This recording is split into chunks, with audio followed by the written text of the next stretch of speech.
The Oversight Committee exists to secure two fundamental principles. First, Americans have a right to know that the money Washington takes from them is well spent. And second, Americans deserve an efficient, effective government that works for them. Our duty on the Oversight and Government Reform Committee is to protect these rights. Our solemn responsibility is to hold government accountable to taxpayers, because taxpayers have a right to know what they get from their government. Our obligation is to work tirelessly with citizen watchdogs and whistleblowers to deliver the facts to the American people and bring genuine reform to the Federal bureaucracy.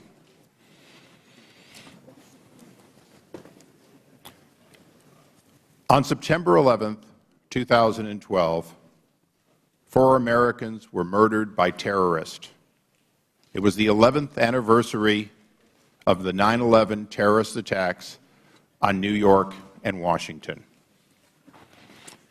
Recognizing that the witnesses before us are actual experts on what really happened before, during, and after the Benghazi attacks, I'm not going to recount those events or decisions. These witnesses deserve to be heard on the Benghazi attacks, the flaws in the Accountability Review Board's methodology, process, and conclusion. Before I introduce these witnesses and explain some of our efforts to learn more about what happened in Benghazi, can we have those doors closed, please? I want to take a moment to reflect on and to recognize the brave Americans who lost their lives in that attack that day. I also want to note that there are friends and immediate family of those killed or injured that are with us here today. J. Christopher Stevens, U.S. Ambassador to Libya. Sean Patrick Smith, Information Management Specialist. Tyrone Woods, Security Specialist and former Navy SEAL. Glenn Doherty, Security Specialist and former Navy SEAL.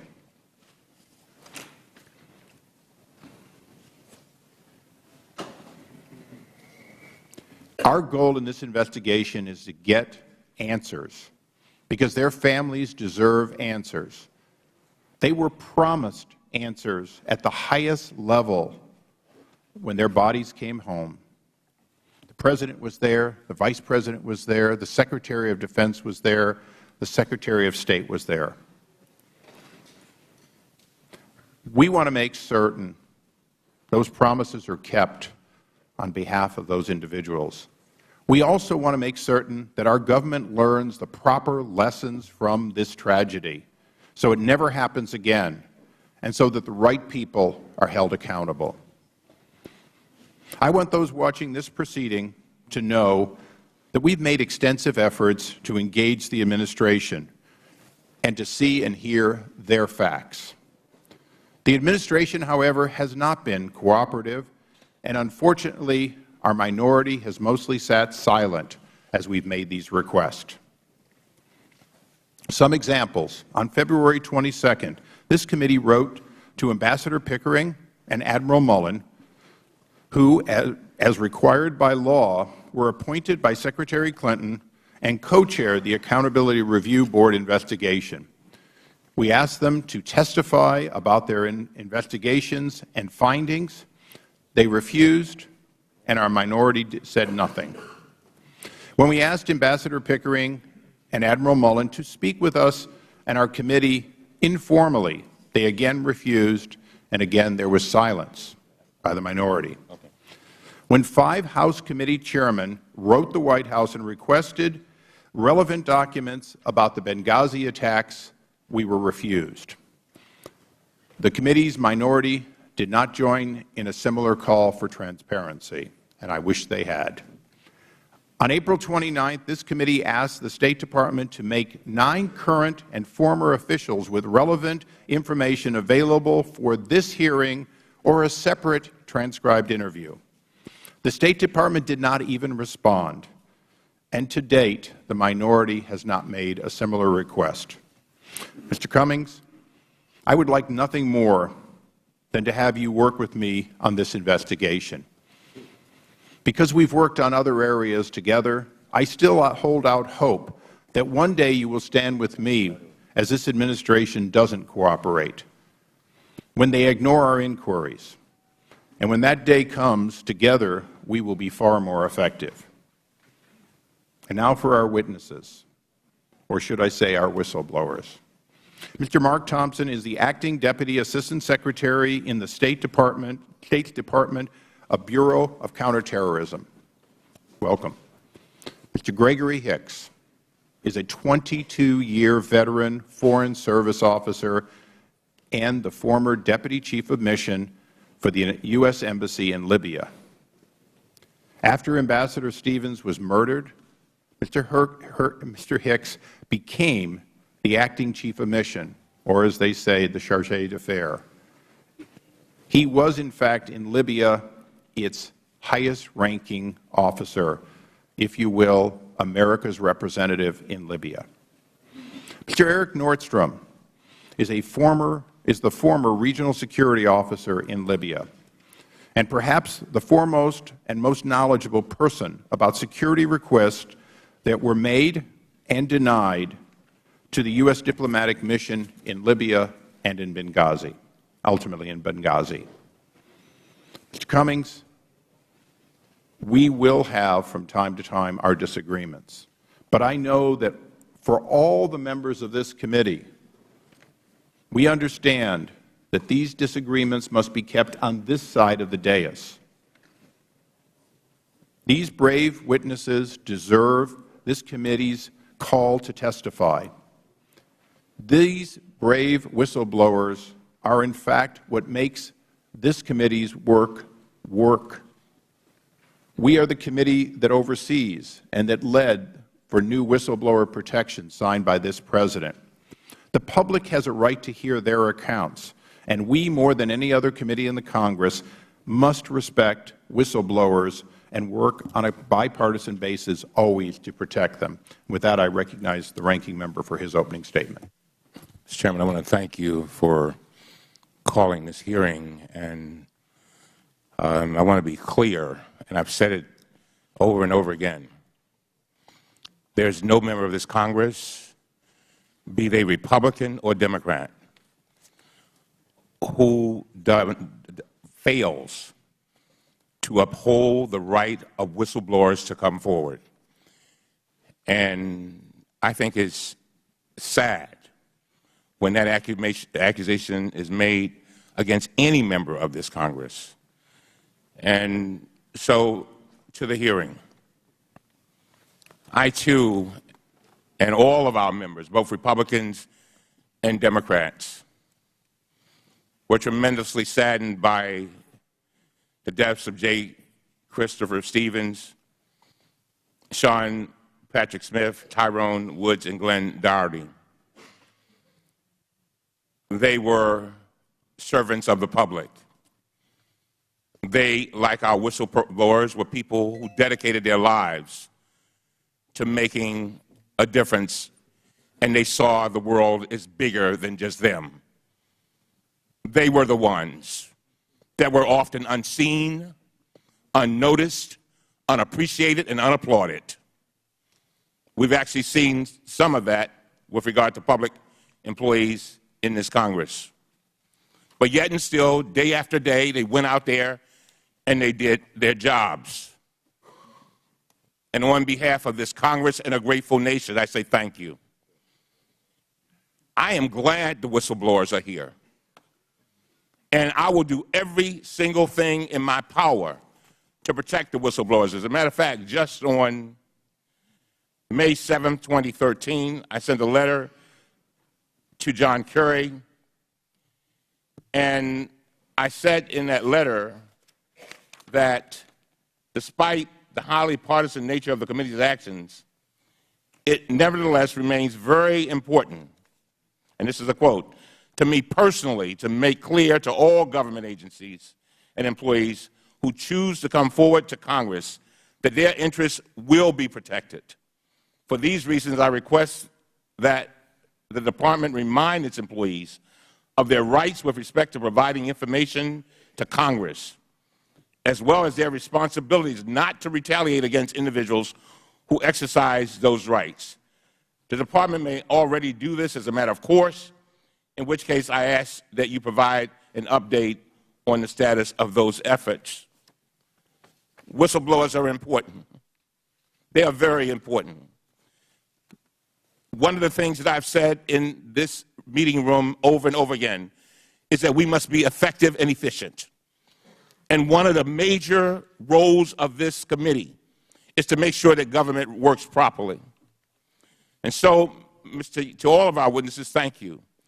Mr. Hicks, I would like to start by expressing my gratitude for your service and my condolences for your loss.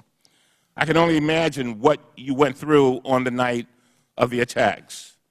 If I had been in your place, hearing Ambassador Stevens' voice on the phone and wanting to do everything possible to help him, I would have had the same questions you had. Where's the military? Where are the special forces? Where are the fighter jets to rescue my colleagues? These are legitimate questions, and I wanted to know the answers myself. For example, last week, there was a widely publicized news report that a team in Europe called the Commanders in Extremis Force could have gotten to Benghazi before the second attack. When I heard this claim, I wrote to the Secretary of Defense immediately. Yesterday, I received an official response. It says this press report was wrong. The team was too far away, and the logistical requirements were too great. Others have suggested that F-16s stationed at Aviano Air Force Base in Italy could have gotten there in time. But according to General Martin Dempsey, the chairman of the Joint Chiefs of Staff, who testified before the Senate in February, he said they could not. And this is our highest-ranking military member. The fact is that our nation's top military commanders have already testified repeatedly that they did everything in their power to mobilize and deploy assets as soon as possible, and every independent and bipartisan review has confirmed this fact. We have the best military in the world, but even with all of their technological advances, they could not get there in time. Mr. Hicks, I know these answers provide no comfort to you or the families of the victims, but this is the testimony Congress has received, and I have seen nothing to make me question the truthfulness of our nation's military commanders. Our committee has a fundamental obligation to conduct responsible oversight, and that includes carefully examining the information that you and others provide. But we also have a duty to thoroughly investigate these claims before we make public accusations. In contrast, what we have seen over the past 2 weeks is a full-scale media campaign that is not designed to investigate what happened in a responsible and bipartisan way, but rather a launch of unfounded accusations to smear public officials. Let me be clear. I am not questioning the motives of our witnesses. I am questioning the motives of those who want to use their statements for political purposes. Chairman Issa has accused the administration of intentionally withholding military assets, which could have helped save lives on the night of the attacks. I say for political reasons. Of all the irresponsible allegations leveled over the past 2 weeks, this is the most troubling. And based on what our military commanders have told us, this allegation is simply untrue.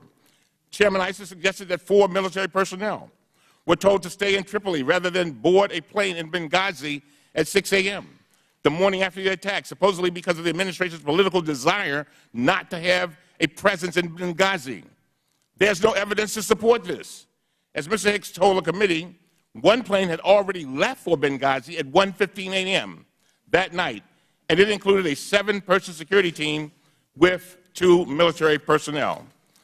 The decision the next morning to keep 4 military personnel in place in Tripoli was not made by the White House or the State Department, but by the military chain of command. There are other allegations. Chairman Issa went on national TV and accused Secretary Clinton of lying to Congress. He said she personally signed the State Department cable authorizing security reductions. We have now seen this cable, and she did not sign it. Her name is printed at the bottom, just like tens of thousands of cables sent every year from the department. As I close, the Washington Post fact checker called this accusation a whopper, that's their word, and gave it 4 Pinocchios. Chairman Issa attacked Ambassador Susan Rice for statements she made on Sunday talk shows, claiming the administration, quote, deliberately misled the American people. The claim has been directly contradicted by our nation's top intelligence official, General James Clapper. He has already testified before the Senate that these attacks against Ms. Rice were, quote, unfair, end of quote, because, quote, she was going on what we had given her, and that was our collective best judgment at the time. There have also been allegations that the Accountability Review Board, led by Ambassador Thomas Pickering and Admiral Mike Mullen, failed to examine the role of Ambassador Patrick Kennedy. This accusation is, again, inaccurate, according to the board. And so, Mr. Chairman, if this committee is going to suggest that General Dempsey, General Clapper, and all are all involved in a conspiracy of withholding military assets and then covering it up, and if this committee is going to accuse Ambassador Pickering and Admiral Mullen of failing to fully investigate these attacks, the least we can do is have them invited to this hearing today or in a future hearing. And according to our conversation yesterday with regard to Admiral Pickering and Mullen, you have said that you plan to bring them in the future, and I appreciate that. Last but not least, I want to make it very clear to our witnesses. I respect the witnesses who are here today to offer their testimony. As a lawyer and an officer of the court, I have tremendous respect for evidence. But today's hearing is not the full story. I hope we will eventually hear our military, our intelligence, and our diplomatic officials. Then I hope we can turn to the real work, as the chairman has said, of this committee, which is ensuring that the department implements the recommendations to improve the security of our diplomatic officials serving overseas, those who are so often unseen, unnoticed, unappreciated, and unapplauded. With that, I yield back. I thank the gentleman. Fortunately, today, I'm not the witness. I'd now like to invite our witnesses. First, Mr. Mark Thompson, a 20-year career United States Marine, who 2 years before his retirement from the Marine Corps was assigned to the State Department, where he brought his experience in serving in all 4 Marine divisions and in numerous amphibious forces to the State Department. For 17 years, he has used that military experience and his accumulated knowledge of counterterrorism well. He has served and led teams in Baghdad, Iraq, in Latin America, in Southeast Asia, and in Africa. When in 1996 he joined the State Department as a U.S. Marine, he was brought there because of what he knew and what they needed to know. In 1998, as he retired from the Marine Corps, he was transitioned at their request into civil service and was then assigned to what was then the Office of the Coordinator of Counterterrorism, its successor he serves and runs today. In 2004, he served with the Coalition Provision Authority, in other words, with our forces in Baghdad. In 2006, he assumed his current position, where he advises senior leadership on operational counterterrorism matters and ensures the United States can rapidly respond to global terrorism crisis. That is his job. In addition to his responsibilities, he has led the NSC's Direct Foreign Emergency Support Team, or FES team, in support of U.S. Chiefs of Mission in response to terrorism events, including His expertise was used in that capacity when he was deployed in response to the 1998 East African bombings of our 2 embassies, the 2000 bombing of the USS Cole, and hostage and recovery efforts in Latin America, Southeast Asia, Africa, and the Middle East. Welcome. Mr. Gregory Hicks, in more than 22 years in the Foreign Service, Mr. Hicks has served notably in Libya, but also in Afghanistan, in Bahrain, where we first met, in Yemen, in Syria, where we met again, and in Gambia. Prior to his assignment in Libya, handpicked to be the Deputy Chief of Mission by the now-deceased Ambassador Chris Stevens, he also served 4 tours here in Washington. He was the Deputy Director of the Office of Investment Affairs, Special Assistant to the Undersecretary for Economic, Energy, and Agricultural Affairs, Trade Policy Negotiator for the Office of United States Trade Representative, and Country Officer for Vietnam, Oman, and Yemen. Mr. Hicks played key roles in a number of important historic events with this country and the State Department. Vietnam's accession to the World Trade Organization, the U.S.-Bahrain Free Trade Agreement, the U.S.-Vietnam Bilateral Trade Agreement, and the renegotiation of U.S. forces based in Oman.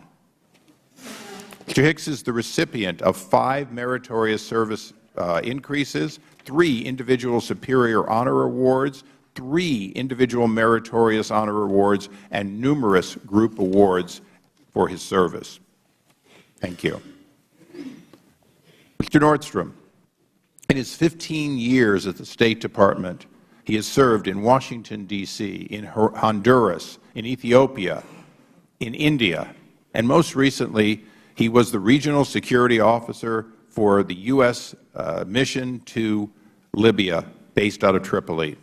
In that capacity, as RSO in Tripoli from September 2011 to July of 2012, he was the Principal Security Officer advising both Ambassador Kretz and Ambassador Stevens on security and law enforcement matters.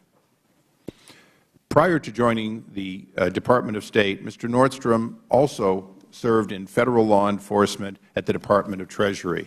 Welcome to all 3 of you. Would you please rise, as is pursuant to our rules, and take the oath? Do you solemnly swear, or please raise your right hands. Do you solemnly swear that the testimony you are about to give will be the truth, the whole truth, and nothing but the truth? Please have a seat. Let the record reflect all witnesses answered in the affirmative. Now, I'm going to note that I've read your opening statements, and they're unusually short. So I'm not worried about the 5 minutes, but we are here to hear from you. So take the time you need to tell your story. We will listen. And the ordinary time is 5 minutes. You take a little less, you take a little more. This hearing is about hearing from you on your experience. Mr. Thompson. Mr. Chairman, Ranking Member, members of the committee. And please pull your microphone a little closer. Thank you. Thank you for this opportunity to tell a story. As the Chairman indicated, I came to the Department 16.5 years ago as a Marine, transitioned, and have been on the duties that he has already described. The night that I was involved in this incident, I was at my desk at the end of the day when the first reports came in that indicated that we had an attack going on at our diplomatic facility in Benghazi. In that facility, we knew we had our ambassador and we had his security personnel. Later, when I heard that the situation had evolved to them going to a safe haven, and then the fact that we could not find the ambassador, I alerted my leadership indicating that we needed to go forward and consider the deployment of the Foreign Emergency Support Team. That particular team is an interagency team. It's been represented as something that the State Department deploys. It does not. The Deputies Committee of the National Security Council deploys that organization. But I wanted that considered. I notified the White House of my idea. They indicated that meetings had already taken place that evening that had taken FEST out of the menu of options. I called the office within the State Department that had been represented there, asking them why it had been taken off the table, and was told that it was not the right time and it was not the team that needed to go right then. Let me explain the team a little more. It is comprised of the leadership from my office. It is comprised of professionals from Special Operations Command, from Diplomatic Security, from the intelligence community, from FBI. It is a holistic, comprehensive organization that is designed to go forward to embassies, just as we did, as indicated in 1998 in East Africa, as we've done in the other places indicated, USS Cole and other hostage situations. It is designed to be the glue and the connective tissue that gets all the options on the table for the decision makers. Decision makers in my line of work are the Chief of Mission and the authorities back here in Washington that make the decisions of where we send people into harm's way. It doesn't mean it has a irreversibility to it. The other thing that I pointed out was that with the tyranny of distance, at least 8 or 9 hours to get to the middle of the Mediterranean, we needed to act now and not wait. There's sometimes the hesitancy to not deploy because we don't know what's going on. One definition of a crisis is you don't know what's going to happen in 2 hours, so you need to help develop that situation early. We have a robust comms suite on the airplane that we are transported on. It is ably flown by my SOCOM colleagues. It is on alert to do just this mission, and it's designed to carry a comprehensive team to a conflict or a crisis and to help the ambassador and work for the ambassador and or the Chief of Mission to handle that crisis and to make sure he or she has the best information possible to make decisions and to make recommendations back to Washington. And those same representatives make their views known back to their parent organizations, so that when we do have deputies committees and principal committees meetings at the White House, we have a situation in which everyone is using the most up-to-date information, and so that we can figure out what we have to do security-wise, what we have to do intelligence-wise, what we have to do with the military, what we have to do diplomatic-wise, what we have to do on the public affairs front. That works for the Chief of Mission, and I can't emphasize that enough. We are not there to subsume any activities. The experts on the team know that the real experts are in the embassy, and they work for the Chief of Mission to do that. My time is drawing to a close. I'll end there and await your questions. Thank you. Mr. Hicks. Thank you, Mr. Chairman. Thank you. We really will have to, you're pretty soft-spoken, get it a little closer. I'll try to get this up here. Thank you, Mr. Chairman. Thank you, Ranking Member. Thank you, members of the committee. I am a career public servant. Until the aftermath of Benghazi, I loved every day of my job. In my 21 years of government service prior to Tripoli, I earned a reputation for being an innovative policymaker who got the job done. I was promoted quickly and received numerous awards. People who worked for me rated my leadership and management skills highly. I have 2 master's degrees from the University of Michigan in applied economics and modern Near Eastern and North African studies. I have served my country extensively in the Mideast, Besides Libya, I served in Afghanistan, Bahrain, Yemen, Syria, and the Gambia. I speak fluent Arabic. In Bahrain, my Shia opposition contacts gave me advance warning of impending attacks on our embassy and anti-American demonstrations, allowing us to prepare and avoid injuries to staff. I learned that knowledge of local conditions and strong connections with the local population are as important as the strength and height of walls. One reason I am here is because I have pledged to the Foreign Service, as part of my campaign to be State Vice President of the American Foreign Service Association, that none of us should ever again experience what we went through in Tripoli and Benghazi on 9/11/2012. After I arrived in Tripoli as Deputy Chief of Mission on July 31, 2012, I fast became known as the Ambassador's Bulldog because of my decisive management style. In the days immediately after the Benghazi attack, the President and Secretary of State praised my performance over the telephone. President Obama wrote Libyan President Magariaf expressing confidence in my abilities. Deputy Secretary Burns and General Ham told me how much they appreciated how I handled the night of the assault and its aftermath.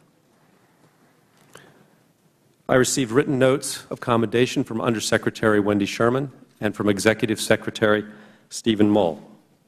Incoming Chargé Larry Pope told me personally that my performance was near heroic. In February 1991, I swore an oath to uphold and defend the Constitution of the United States. I am here today to honor that oath. I look forward to answering your questions fully and truthfully. Thank you very much. Thank you. And I understand that some of those commendations and letters are in your opening statement, and for all the witnesses, all extraneous material or other insertions will be placed in the record on your behalf. Mr. Nordstrom. Good morning, Chairman Issa, Ranking Member Cummings, and other distinguished members of the committee. For the benefit of the new committee members, my name is Eric Nordstrom, and I currently serve as the Supervisory Special Agent with the U.S. Department of State's Bureau of Diplomatic Security.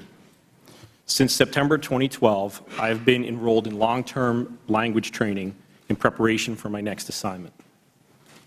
As Chairman Issa noted, I've served in federal law enforcement since January 1996, first as a customs inspector before joining the U.S. Department of State.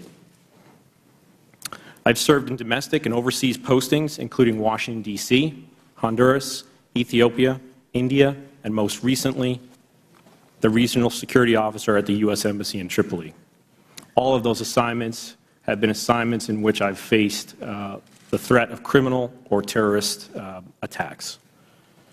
I held the last position as RSO from September 21, 2011 until July 26, 2012. As the Regional Security Officer, or RSO, at the U.S. Embassy in Tripoli, I served as the Principal Security Advisor to U.S. Ambassadors Eugene Kretz and Chris Stevens on security and law enforcement matters. I want to thank the committee again for the opportunity to appear, provide further testimony in support of your inquiry into the tragic events of September 11, 2012. I would also like to thank the committee for your continued efforts in investigating all the details and all the decisions related to the attack on our diplomatic facility. Specifically, the committee's labors to uncover what happened prior, during, and after the attack matter. It matters to me personally, and it matters to my colleagues at the Department of State.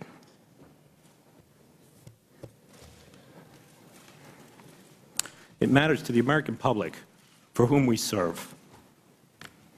And most importantly, excuse me, it matters to the friends and family of Ambassador Stevens, Sean Smith, Glenn Doherty, and Tyrone Woods, who were murdered on September 11, 2012. In addition to my testimony before this committee in October 2012, I also met with the FBI Senate Homeland Security and Governmental Affairs Committee, the Department's Accountability Review Board, and I've discussed my experiences in Libya with all of them.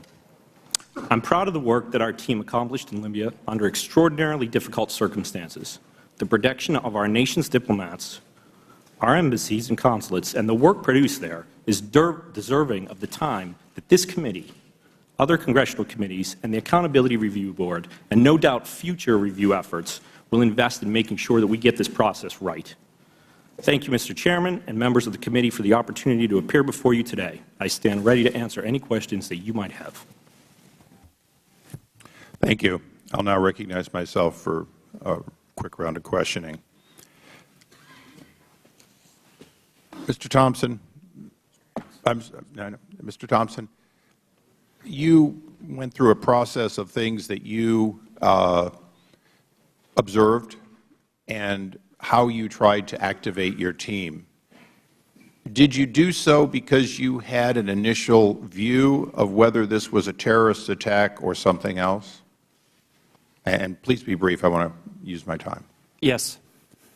Okay. Thank you.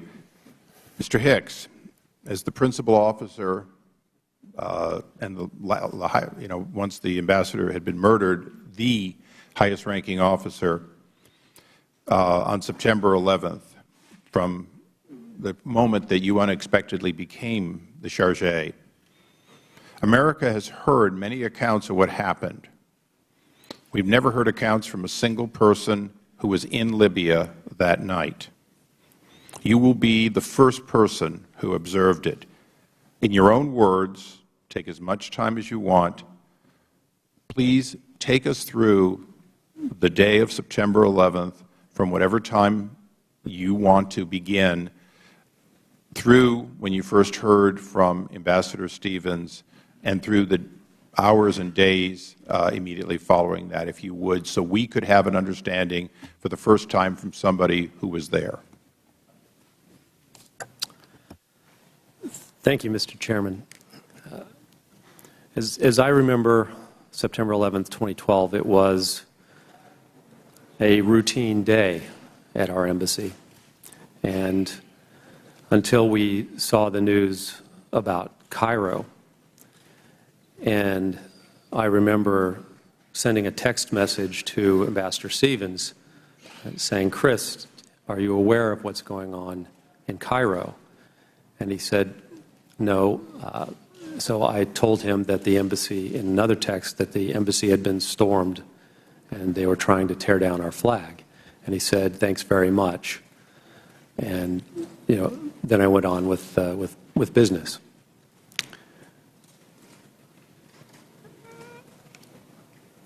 Closed the day, and I went back to my villa and was relaxing, watching a television show that I particularly like.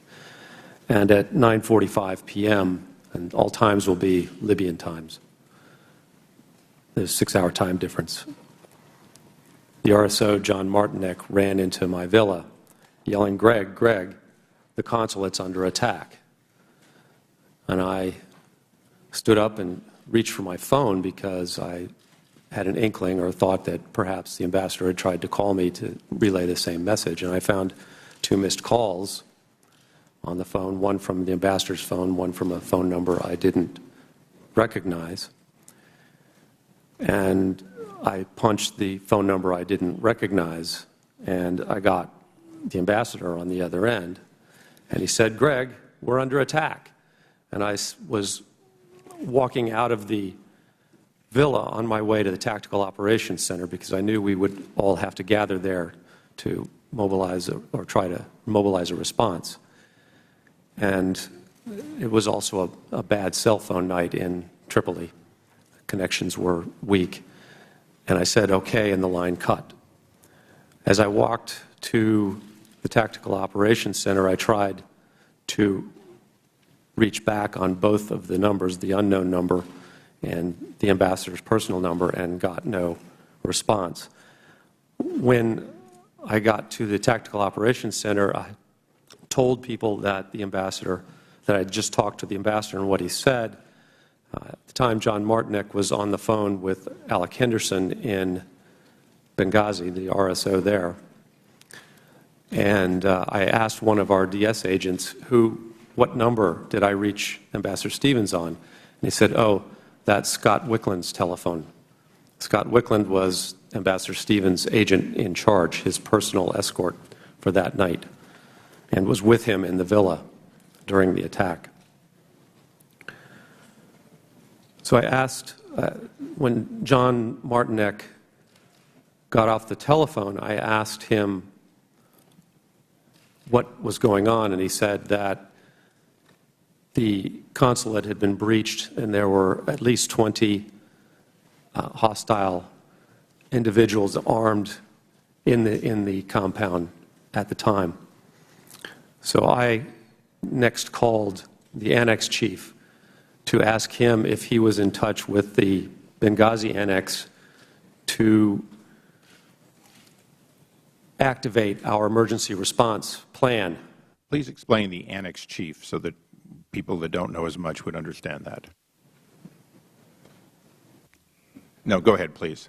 Okay, thank you. And he said that he had been in touch with the annex in Benghazi, and they said they were mobilizing a response team there to go to our facility and provide reinforcements and to repel the attack. With that knowledge, I called the operations center at the State Department at approximately 10 p.m. to report the attack and what we were doing to respond to it. The next thing I did was to begin calling the senior officials in the government of Libya that I knew at the time. And so I dialed first President Magariev's chief of staff and reported the attack and asked for immediate assistance from the government of Libya to assist our folks in Benghazi. I followed that up with a call to the Prime Minister's chief of staff to make the same request, and then to the MFA, America's director. MFA is Ministry of Foreign Affairs. The defense attaché was at the same time calling the leadership of Libya's military with the same purpose, to ask them for assistance. Once that was done, I called again to Washington to report that these actions had been commenced. Over that night, that is basically how our team operated. I was talking to the government of Libya, reporting to the State Department through the Operations Center, and also staying in touch with the annex chief about what was going on. Let me step back 1 minute, if I could, and say that I also discussed with the annex chief about mobilizing a Tripoli response team, and we agreed that we would move forward with chartering a plane from Tripoli to fly a response team to Benghazi to provide additional reinforcements. The defense attaché was also reporting through his chain of command back to AFRICOM and to the Joint Staff here in Washington about what was going on in the country. David McFarland, our political section chief, had just returned from Benghazi, where he had been our principal officer for the previous 10 days. And so he jumped into this picture by reaching out to his contacts in Benghazi and trying to get them at the local level there to respond to the attack. And he also was in touch with our local employee there as well. Excuse me if I check my notes here. This is a long. The attack unfolded in 4 phases, or the night unfolded in 4 phases. The first phase was the attack on our consulate. This story is well known, I think. The Benghazi response, the consulate was invaded. The Villa C, where the ambassador and Sean Smith and Scott Wickland were hiding in the safe area, was set on fire. The attackers also went into another building. They were unable to enter the Tactical Operations Center in Benghazi because of improvements to that facility that had been made. Scott attempted to lead the ambassador and Sean Smith out of the burning building. He managed to make it out. He tried repeatedly to go back in to try to rescue Sean and the ambassador, but had to stop due to exposure to smoke. The response team from the annex in Benghazi, 6 individuals, drove the attackers out of our compound and secured it temporarily. There have been estimates as high as 60 attackers were in the compound at one particular time. There were repeated attempts by all of the RSOs and by the response team from the annex to go into the burning building and recover or try to save Sean and the ambassador. They found Sean's body and pulled it out, but he was no longer responsive. They did not find the ambassador. I spoke with a medical officer, one of our medical officers after the attack, and the heroism of these individuals in repeatedly going into a petroleum-based fire cannot be understated. Petroleum, according to our regional medical officer, petroleum-based fires emit enormous amounts of cyanide gas. And he told me that one full breath of that would incapacitate and kill a person if exposed to it. It was noticed that a second wave of attackers was coming to attack the facility, and our teams evacuated 5 RSOs and Sean Smith in one vehicle, which suffered heavy fire, but they managed to break through and get to the annex. And then the annex team also withdrew from the facility, and the second wave of attackers took it over. After the second phase of the evening occurs, the timing is about 11:30 or so. The second phase commences after the teams have returned to the annex, and they suffer for about an hour and a half probing attacks from terrorists. They are able to repulse them, and then they desist at about 1:30 in the morning. The Tripoli response team departs at about midnight and arrives at about 1:15 in Benghazi. If I may step back again to Tripoli and what's going on there at this point. At about 10:45 or 11 o'clock, we confer,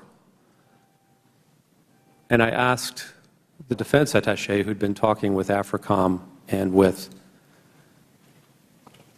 the Joint Staff, is anything coming? Will they be sending us any help? Is there something out there? And he answered that the nearest help was in Aviano, and the nearest where there were fighter planes. They said that it would take 2 to 3 hours for them to get on site, but that there also were no tankers available for them to refuel. And I said, thank you very much. And we went on with our work.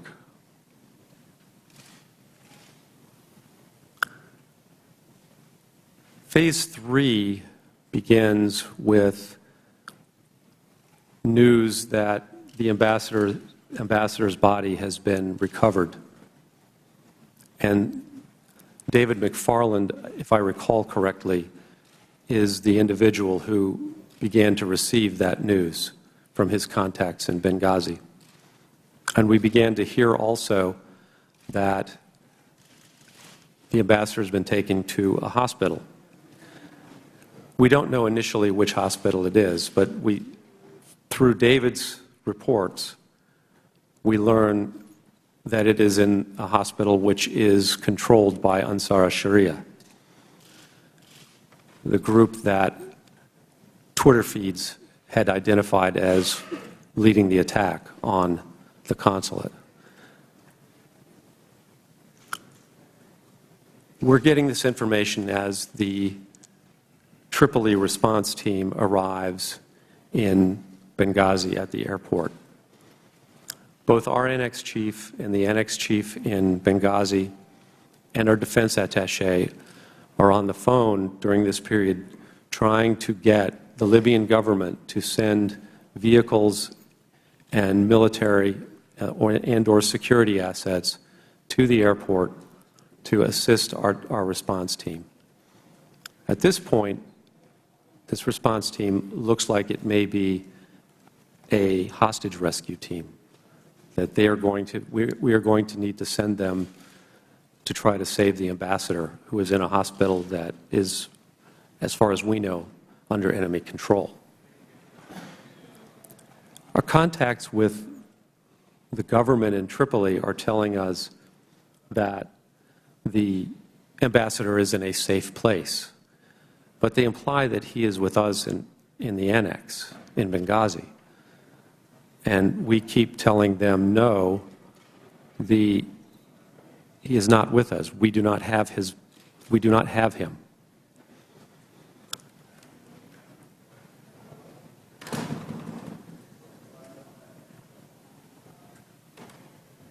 At about 12:30, at the same time that we see the Twitter feeds that are asserting that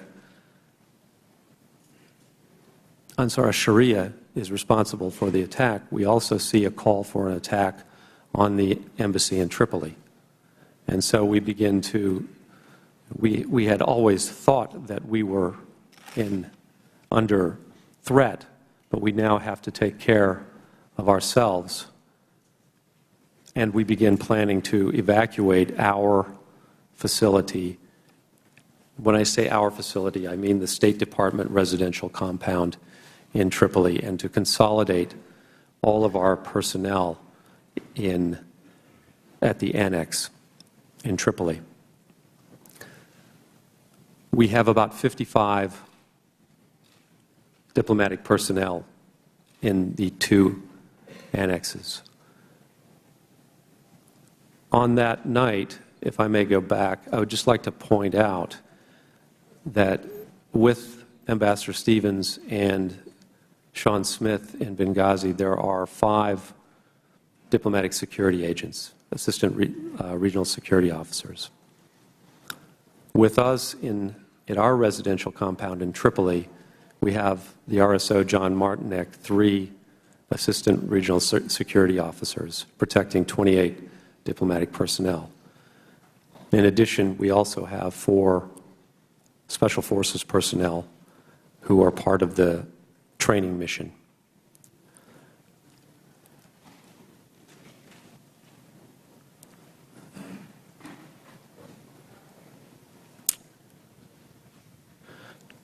During the night, I'm in touch with Washington, keeping them posted of what's happening in Tripoli and, to the best of my knowledge, what I'm being told in Benghazi.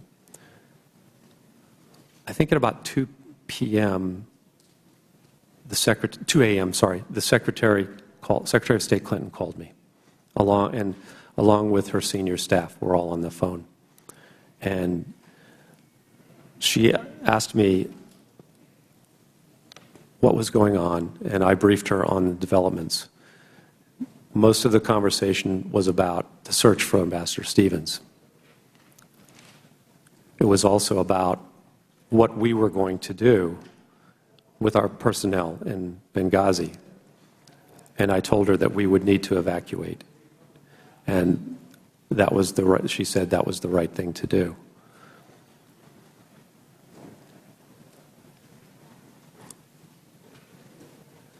At about 3 a.m., I received a call from the Prime Minister of Libya. I think it's the saddest phone call I've ever had in my life. He told me that Ambassador Stevens had passed away. I immediately telephoned Washington that news afterwards. And began accelerating our effort to withdraw from the Villas compound and move to the annex.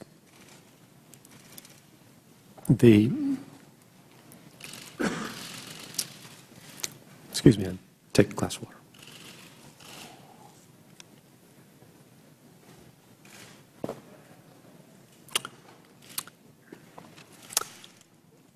Our team responded with amazing discipline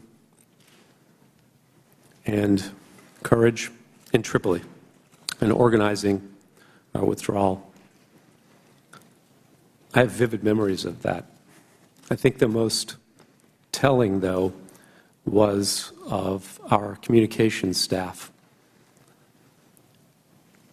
dismantling our communications equipment to take with us to the annex and destroying the classified communications capability. Our office manager, Amber Pickens, was everywhere that night, just throwing herself into some task that had to be done. First, she was taking a log of what we were doing. Then she was loading magazines, carrying our ammunition supply to our vehicles. Then she was smashing hard drives with an axe. Alan Greenfield, our management officer, was a whirlwind of activity, organizing the vehicles, to lining them up, finding the drivers, making sure everybody was getting the things that they would need for the coming days. John Martinick was a mountain of moral support, particularly to the guys who were in Benghazi. He was on the phone talking them through the whole ordeal. David McFarland on the phone constantly, all the time, talking to his contacts in Benghazi, urging them to help. Lieutenant Colonel Phillips and Lieutenant Colonel Arndt, Lieutenant Colonel Gibson, mountains of strength. I'm awed. I'm still in awe of them.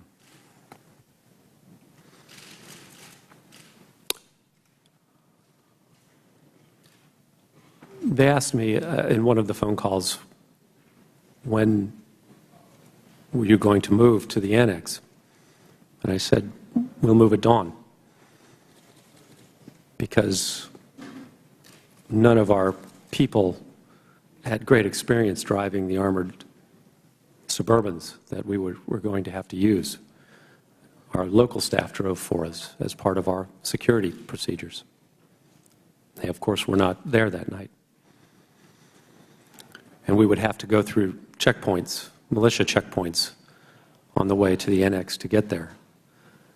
And I didn't want our people to be going through those checkpoints because I didn't know what to expect from the militias. And so we moved at dawn. And we arrived at the annex, at least my group, I think, at about 4:45, perhaps, maybe 5 a.m. And a few minutes later came the word of the mortar attack.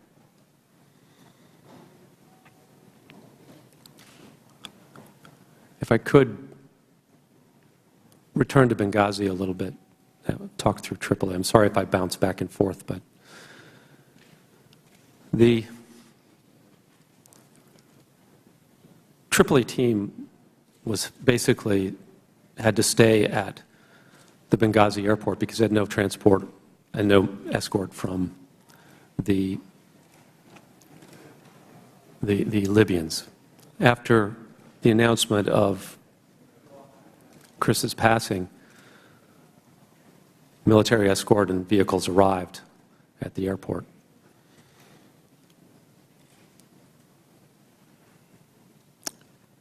So the decision was made for them to go to the annex.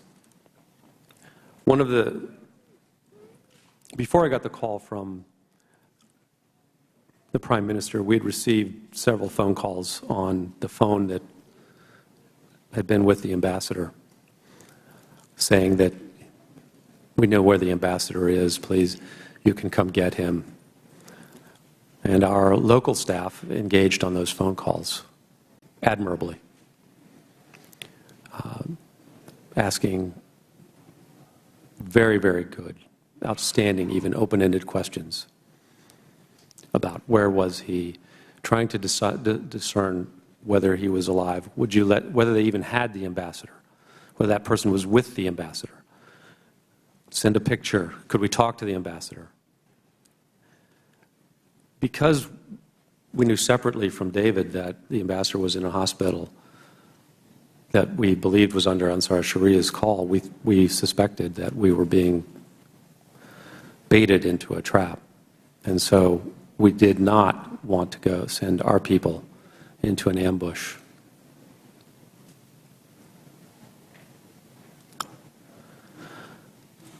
And we didn't. We sent them to the annex. Shortly after they arrived at the annex, the mortars came in.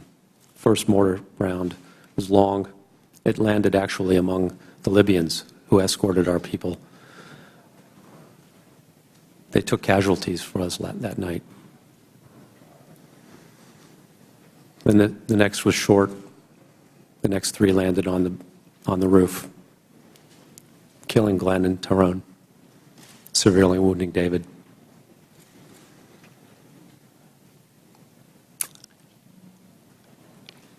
They didn't know whether any more mortars were going to come in. The accuracy was terribly precise. The call was, the next one is coming through the roof, maybe if it hit.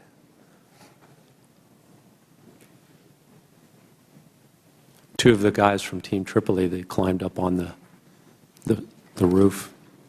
They carried Glenn's body and Tyrone's body down. One guy, about Mark's size, full combat gear, climbed up there, strapped David Ubben, who's a large man, to his back, carried him down the ladder, saved him.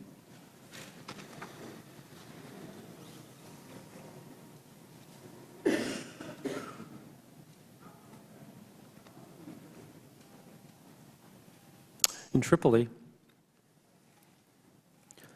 the defense attaché had persuaded the Libyans to fly their C-130 to Benghazi. We wanted to airlift. Since we had consolidated at the annex, and the Libyan government had now provided us with external security around our facilities, we wanted to send further reinforcements to Benghazi. We determined that Lieutenant Colonel Gibson and his team of Special Forces troops should go. The people in Benghazi had been fighting all night. They were tired, they were exhausted. We wanted to make sure the airport was secure for their withdrawal. As Colonel Gibson and his three personnel were getting in the cars, he stopped and he called them off and told me that he had not been authorized to go. The vehicles had to go because the flight needed to go to to Benghazi. Lieutenant Colonel Gibson was furious. I had told him to go bring our people home. That's what he wanted to do.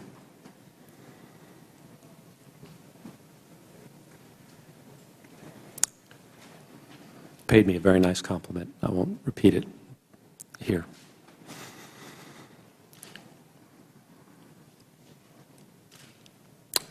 So the plane went.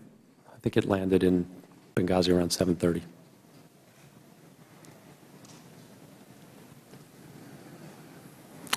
The other thing that we did was, and I want to mention Jackie Levesque's name in this hearing. She was our nurse. We'd initially thought that she should go to Benghazi. One of the Special Forces with Lieutenant Colonel Gibson's team was our last military-trained medic available. He had a broken foot in a cast. I still remember him walking to go and get in the car with his machine gun, carrying a machine gun on his shoulder.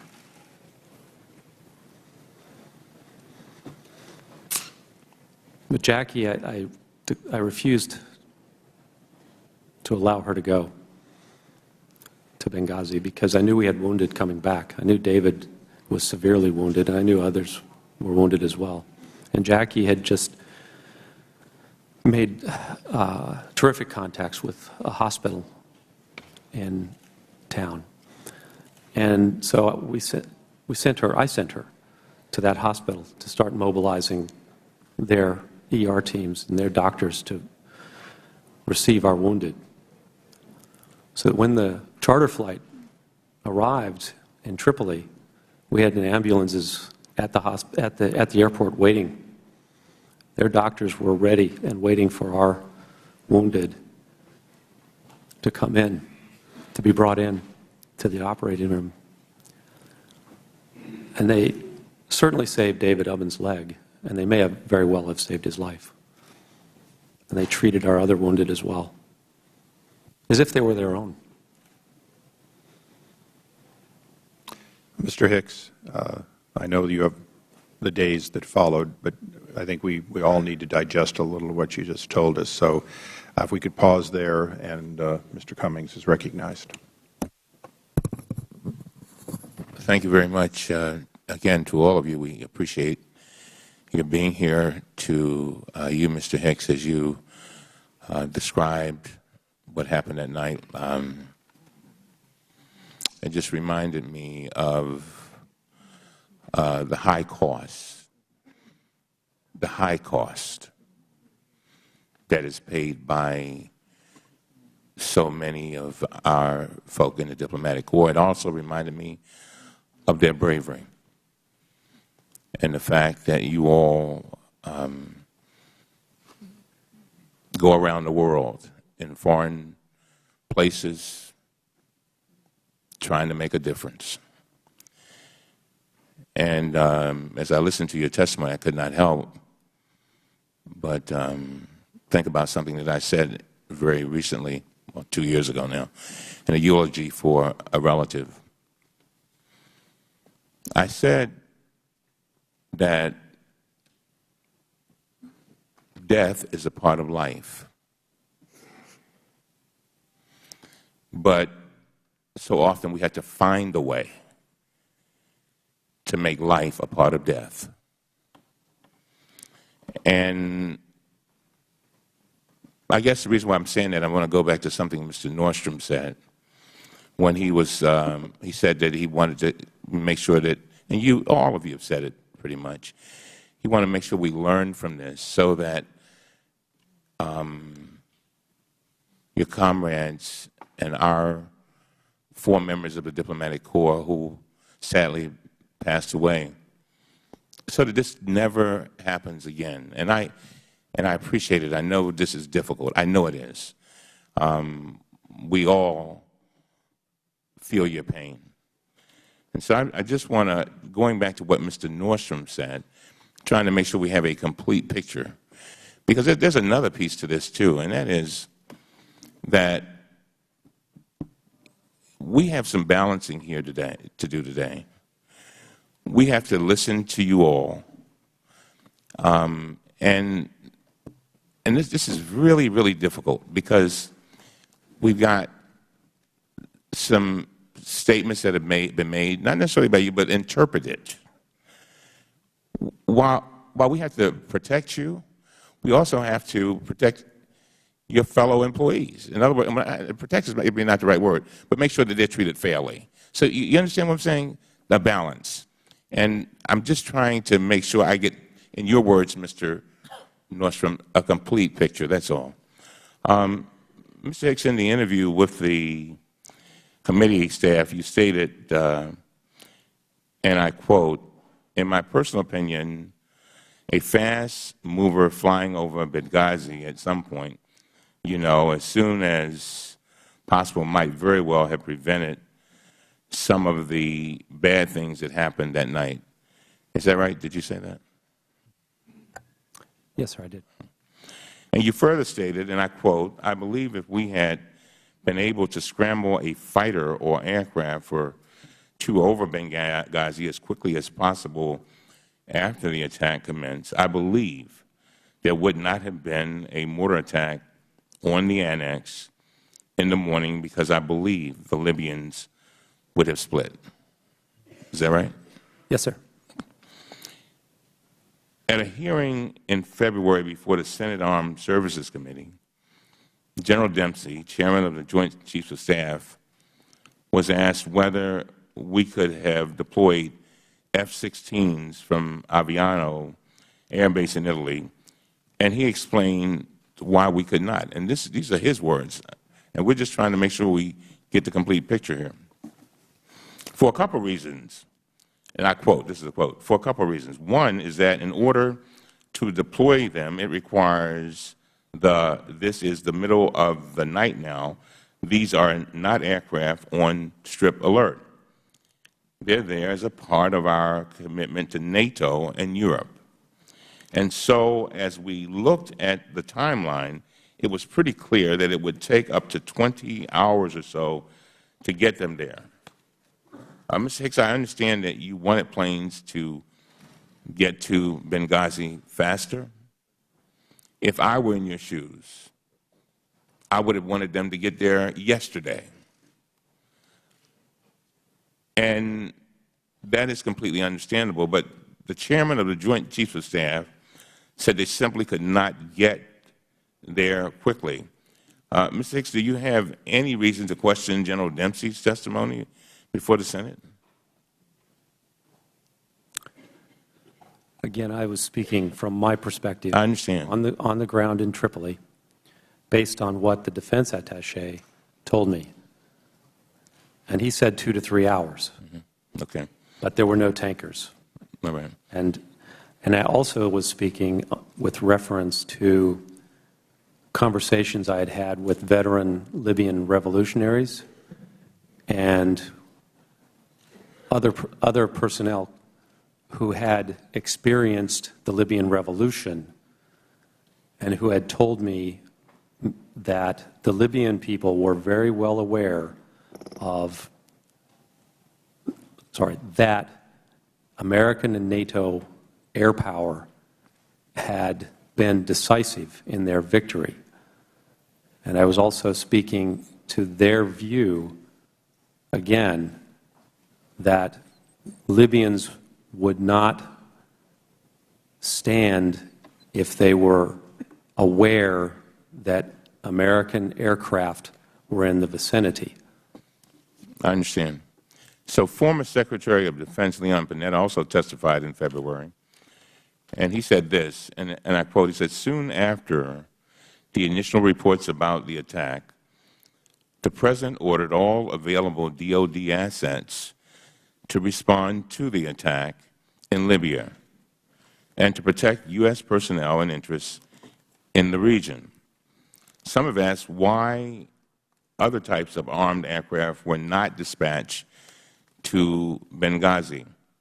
The reason is because armed UAVs, AC-130 gunships, or fixed-wing fighters with associated tanking, armaments, targeting, and support capabilities were not in the vicinity of Libya, and because of the distance, would have taken at least 9 to 12 hours, if not more, to deploy. This was pure and simple a problem of distance and time, end of quote.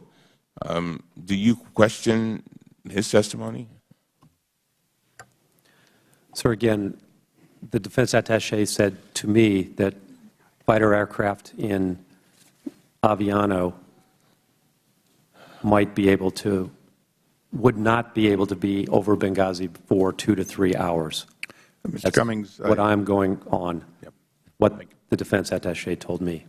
Thank you. And I assure you that in regards to your earlier statement, we will bring in people where we can have that discussion, hopefully with knowledgeable people chosen on both sides of could they or couldn't they. I think it's a good line of questioning, perhaps not for the Ambassador. Mr. Chairman, you certainly could have another minute. Yeah, thank you very much, Mr. Chairman. But it's extremely important that I ask these questions because a lot has been put out there in the air, and all these folks aren't here for no reason. And I know we will get those questions answered, but all we have is you today, and I'm glad to have you. But in other words, I'm just trying, again, remember what I said to you all earlier. And everybody on this committee should know this. I try to do everything in my power to protect witnesses. I don't care if they are called by Republicans or Democrats, because your integrity and your reputation is all you got. But I also have some other people whose reputations are being questioned. So I've got to, take what you say, but I also got to consider them too, because I have a duty to both of them. You follow me? Just have one last thing, Mr. Chairman, then I'll finish up. And I'll just close by noting that even the partisan report issued by our 5 Republican chairmen in April, including our good Chairman Issa, cleared the Defense Department. It said this, it says, and I quote, "No evidence has been provided to suggest that these officials refuse to deploy resources because they thought the situation had been sufficiently resolved." I'll end there, and out of courtesy to all of our colleagues, and again, I don't know whether we'll get to a second round, but again, I promise you, I promise every one of you, I will do every single thing in my power to make sure, I hope there's no retaliation, but to protect you, because you are so very, very important, and it is your bravery that have brought you here today, and we really appreciate it. Thank you. Thank you. We now go to the gentleman from South Carolina, Mr. Gowdy. Thank you, Mr. Chairman. To the families of the victims, it's been 8 months. And I know that there are those who have said that's a long time ago. But the good news is there is no statute of limitations when it comes to finding out the truth, particularly for those who have served and sacrificed and died under our flags. So, Mr. Hicks, let's find out the truth. The President of Libya responded to the attack and labeled it an attack by Islamic extremists, possibly with terror links, correct? Yes, sir. So hours after our ambassador and 3 others are killed in Benghazi, the President of Libya says it was an attack with possible terror links, correct? Yes, sir, that's what I recall. Did the President of Libya ever mention a spontaneous protest related to a video? No, sir. When Ambassador Stevens talked to you, perhaps minutes before he died, as a dying declaration, what precisely did he say to you? He said, "Greg, we're under attack." Would a highly decorated career diplomat have told you or Washington had there been a demonstration outside his facility that day? Yes, sir, he would have. Did he mention one word about a protest or a demonstration? No, sir, he did not. So fast forward, Mr. Hicks, to the Sunday talk shows and Ambassador Susan Rice. She blamed this attack on a video. In fact, she did it 5 different times. What was your reaction to that? I was stunned. My jaw dropped, and I was embarrassed. Did she talk to you before she went on the 5 Sunday talk shows? No, sir. You were the highest-ranking official in Libya at the time, correct? Yes, sir.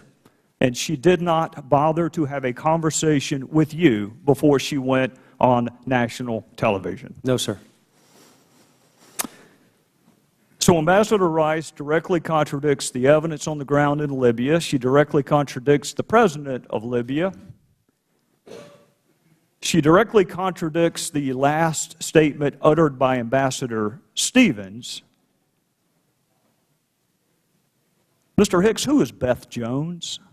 Beth Jones is the Acting Assistant Secretary for Near Eastern Affairs at the State Department. I want to read an excerpt from an email she sent, and you were copied on it. And by the way, Mr. Chairman, for our colleagues who like to trumpet bipartisanship, this would be a wonderful opportunity to demonstrate it. Some of these emails, even though they're not classified, have not been released, Mr. Chairman, including the one that I'm going to read from. So for my colleagues who trumpet bipartisanship, this would be a wonderful time to prove it. This is from Ms. Jones to you, to counsel for Hillary Clinton, to Victoria Nuland, to Mr. Kennedy, near as I can tell, to almost everyone in the State Department, and I'm going to read from it. I spoke to the Libyan ambassador and emphasized the importance of Libyan leaders continuing to make strong statements. By the way, Mr. Hicks, this email was sent on September the 12th, the day after Benghazi, and several days before Ambassador Rice's television appearance. And I'll continue. When he said his government suspected that former Gaddafi regime elements carried out the attacks, I told him that the group that conducted the attacks, Ansar al-Sharia, is affiliated with Islamic terrorists. Let me say that again, Mr. Hicks. She told him, the State Department, on September the 12th, days before our ambassador went on national television, is telling the ambassador to Libya, the group that conducted the attacks, Ansar al-Sharia, is affiliated with Islamic terrorists. Mr. Hicks, I want to know 2 things.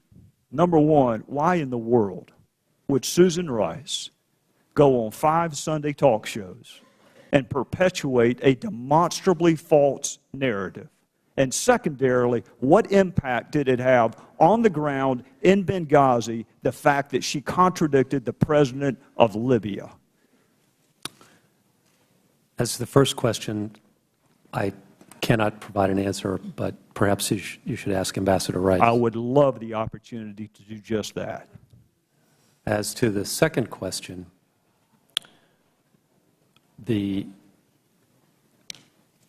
at the time, we were trying to get the FBI to Benghazi to begin its investigation.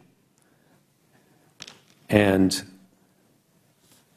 that talk show actually provided an opportunity to make that happen. Afterwards, we encountered bureaucratic resistance for a long period from the Libyans.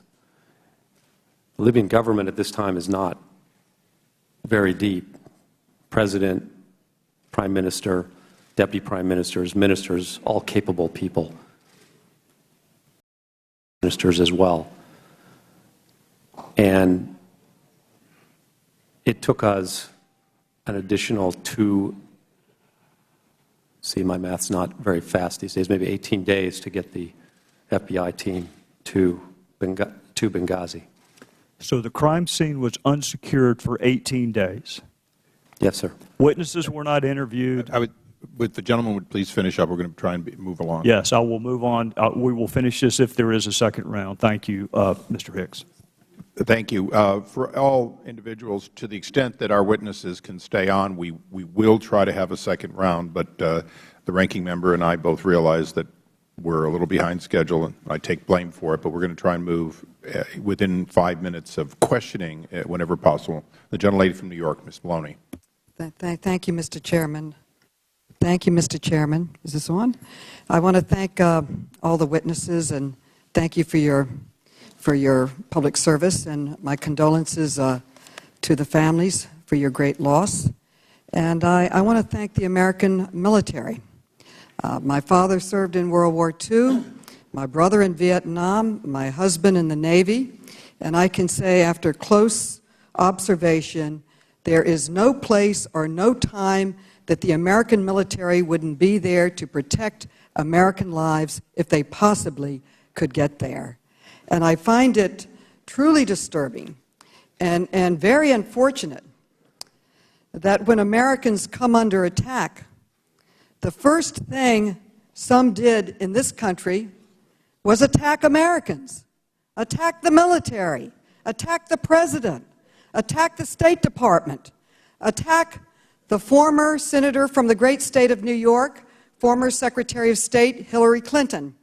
And I would like to ask some questions about these attacks to get at the real facts. Last month, Chairman Issa went on national television and accused former Secretary of State Hillary Clinton, accused her of lying under oath when she testified before Congress that she did not personally approve of security reductions in Libya. As proof, he claimed that she personally signed a cable denying requests for additional security. And he stated, and I quote, "The Secretary of State was just wrong. She said she did not participate in this, and yet, only a few months before the attack, she outright denied security in her signature in a cable in April 2012. The fact is that the Secretary did not sign this cable in 2012. Her name was typed at the bottom of the page, which is just the general procedure for thousands of cables that come out of the State Department every single year. So I would like to ask the panelists and our witnesses just one question, and it concerns the State Department Correspondence Manual, which is posted on the Department's website. And this manual says, and I quote, "The Communications Center will place the name of the Secretary on all telegrams to posts," end quote. Now, I would like to ask the panelists in a yes or no question, do you agree that this is the proper procedure or the procedure that's followed by the State Department, that thousands and thousands of cables leave the department headquarters every single year with the Secretary's name at the bottom of the page or on the page? And I would like to know, Mr. Nordstrom, yes or no, do you agree with the manual? Is that the procedure of the State Department? That's my understanding of the prevailing Mr. Hicks, yes or no? Yes, ma'am. Mr. Thompson, yes or no, is that the procedure? Yes. Well, 2 days after Chairman Issa made these accusations, the Washington Post ran a fact-checker article called The Whopper. And I would like to ask unanimous consent to place this in the record. Without objection, so ordered. Thank you. Well, what the fact-checker said was this, quote, "There was no basis or evidence to show that Clinton had anything to do with this cable, any more than she personally approved a cable on proper email etiquette. The odds are extremely long that Secretary Clinton ever saw or approved this memo, giving us confidence that these inflammatory and reckless language qualifies as a whopper and for Pinocchios," end quote. So anyone who actually knows how the State Department operates knows that she was speaking the truth. She was talking about the procedure that was in the manual. There is no way in the world that she could sign every cable coming out, and when she said she didn't sign it, she did not sign it.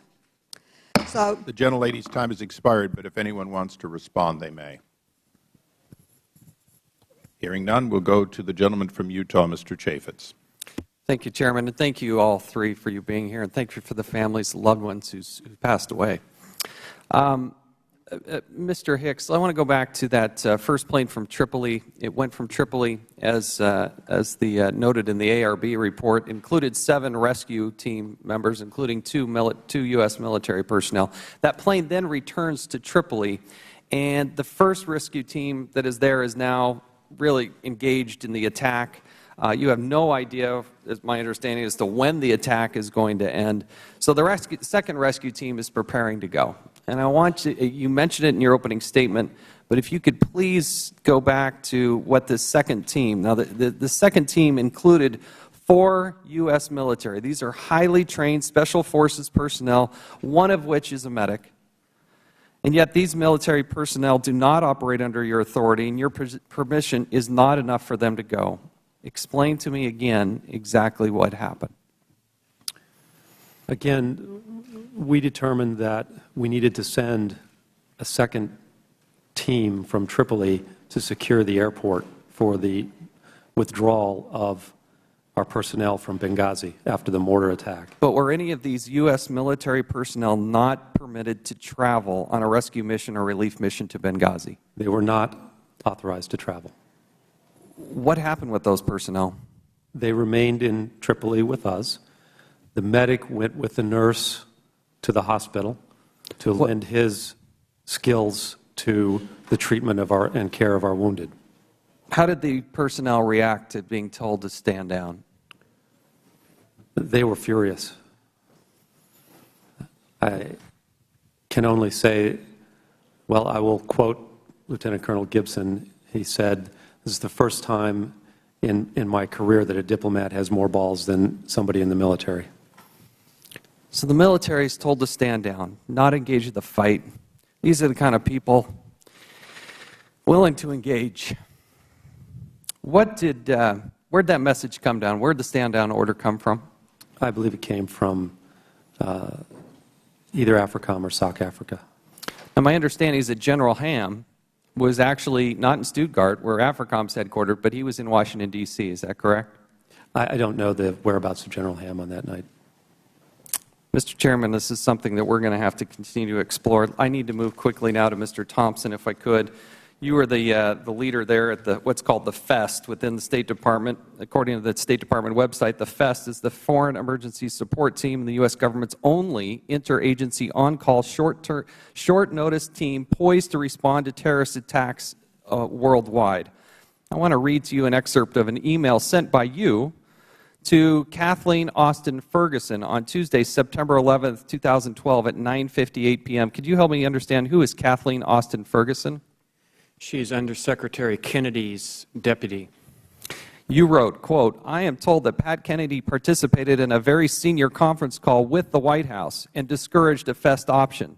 To remind, FEST has dedicated aircraft able to respond in 4 hours, is Department of State led, and provides the below skills. When FBI was contacted, they responded that this situation would be better addressed via a FEST response. Thus, there are others who are thinking the same way. Ready to discuss further as needed." Mark, 2 questions.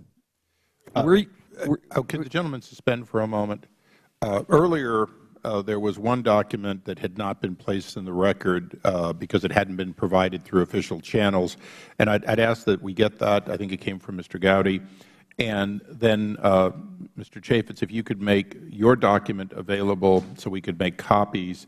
And then for any other members on either side of the dais, if you plan to use a document that is not currently committee record, and I realize since we've gotten very little, there's very little committee records, please do us the favor of having copies so they can be distributed at or prior to the beginning of the questioning. I'm sorry to interrupt. Mr. Chairman, just one thing. Mr. Chairman, as you recall yesterday, I reminded you that we had never, with regard to Mr. Thompson, this is the first time we've gotten a syllable from him. Right, and Yeah. we have no transcript of it Yeah, either. but let me go on. One of the things I said in our conversation is that if there were any documents that were going to be used, we'd like to have had them yesterday. But with regard to this document, and it sounds like it's a very crucial document, and in fairness to everybody, to all of us, and to Mr. Nordstrom, who said he wanted a complete hearing, we'd just like to have that document, even if we had to suspend. So we'd like to see the document that he's talking about. You know. Okay. In the case of this particular document, Mr. Chaffetz, my understanding is you do have the document. So I'll let staff work on that and provide additional time if needed, if that turns out not to be true. For our witnesses, if you have any documents you're going to refer to that we don't have, if you'd have your counsels allow copies to be made. Again, I want to make sure everyone has it as soon as possible. Obviously, if the State Department had made the documents they show us so-called in camera, if they'd allowed us to have copies, we'd all have a lot more documents. But Thank you, Mr. Chairman. that's for a different argument. Mr. Chaffetz, I'm sorry, we'll give you back a couple of seconds, and you gentlemen may continue. Mr. Thompson, do you recall that email? I do. 2 questions. Were you ever given a detailed explanation as to why the FEST was not considered for deployment? And number 2, did you attend or attempt to attend any senior meetings to plead your case for a FEST deployment? And if so, what happened? The reason I was given was that this was not the time for the FEST. It might be too unsafe for the FEST. And I got that through Ms. Austin Ferguson. I readdressed that with her. I readdressed it with her staff 2 days later. Did you attempt to attend any meetings? The next morning there were VTCs. I presumed I would be part of that. I was told not to attend those, although CT was represented there. The FEST portion and the response portion of the Counterterrorism Bureau was not represented there. So why were you not called into action? This is what you trained for. It's what tabletops are for. It's what you're prepared to do. Why was FEST not called into action? I do not know. Mr. Chairman, this is one of the great mysteries. Here we have this expertise. We've invested heavily in it. They tabletop it. They understand it. This is exactly what they trained for, and they were never asked to go into action. We had no idea how long or when this was going to end. Yield back. I thank the gentleman, and the gentleman is correct. We now recognize the gentlelady from the District of Columbia, Ms. Norton, for 5 minutes. Thank you, Mr. Chairman. Mr. Thompson, first I want to say to the families that we continue to feel deeply about your loss. I have some questions for Mr. Thompson concerning the role of the Counterterrorism Bureau. Now, Mr. Thompson, your lawyer said you were unwilling to talk with any Democratic member of this committee, so I've had to rely on statements that were made to the press. Your own statement is mostly biographical about the work you've done in Yemen and Latin America and the rest. Now, one report I found indicated that you believe that Secretary Clinton and Ambassador Patrick Kennedy, and here I'm quoting from this report, tried to cut the Counterterrorism Bureau out of the loop as they and other Obama administration officials weighed how to respond to and characterize the Benghazi attacks. Now, that's the end of that quote.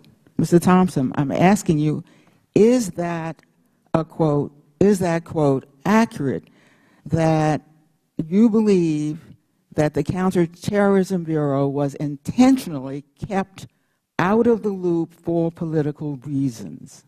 It is not. I indicated that the portion of the Counterterrorism Bureau that responds to crises, i.e., my part of the office, was pushed out of that discussion. The Counterterrorism Bureau was represented in subsequent meetings after the night of 9/11.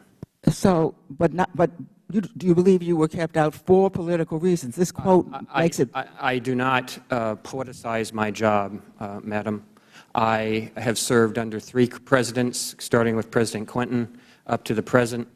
I've served 6 secretaries. I've got to continue. Mr. Thompson, I was just quoting the quote. So the quote isn't entirely accurate then? Correct. All right.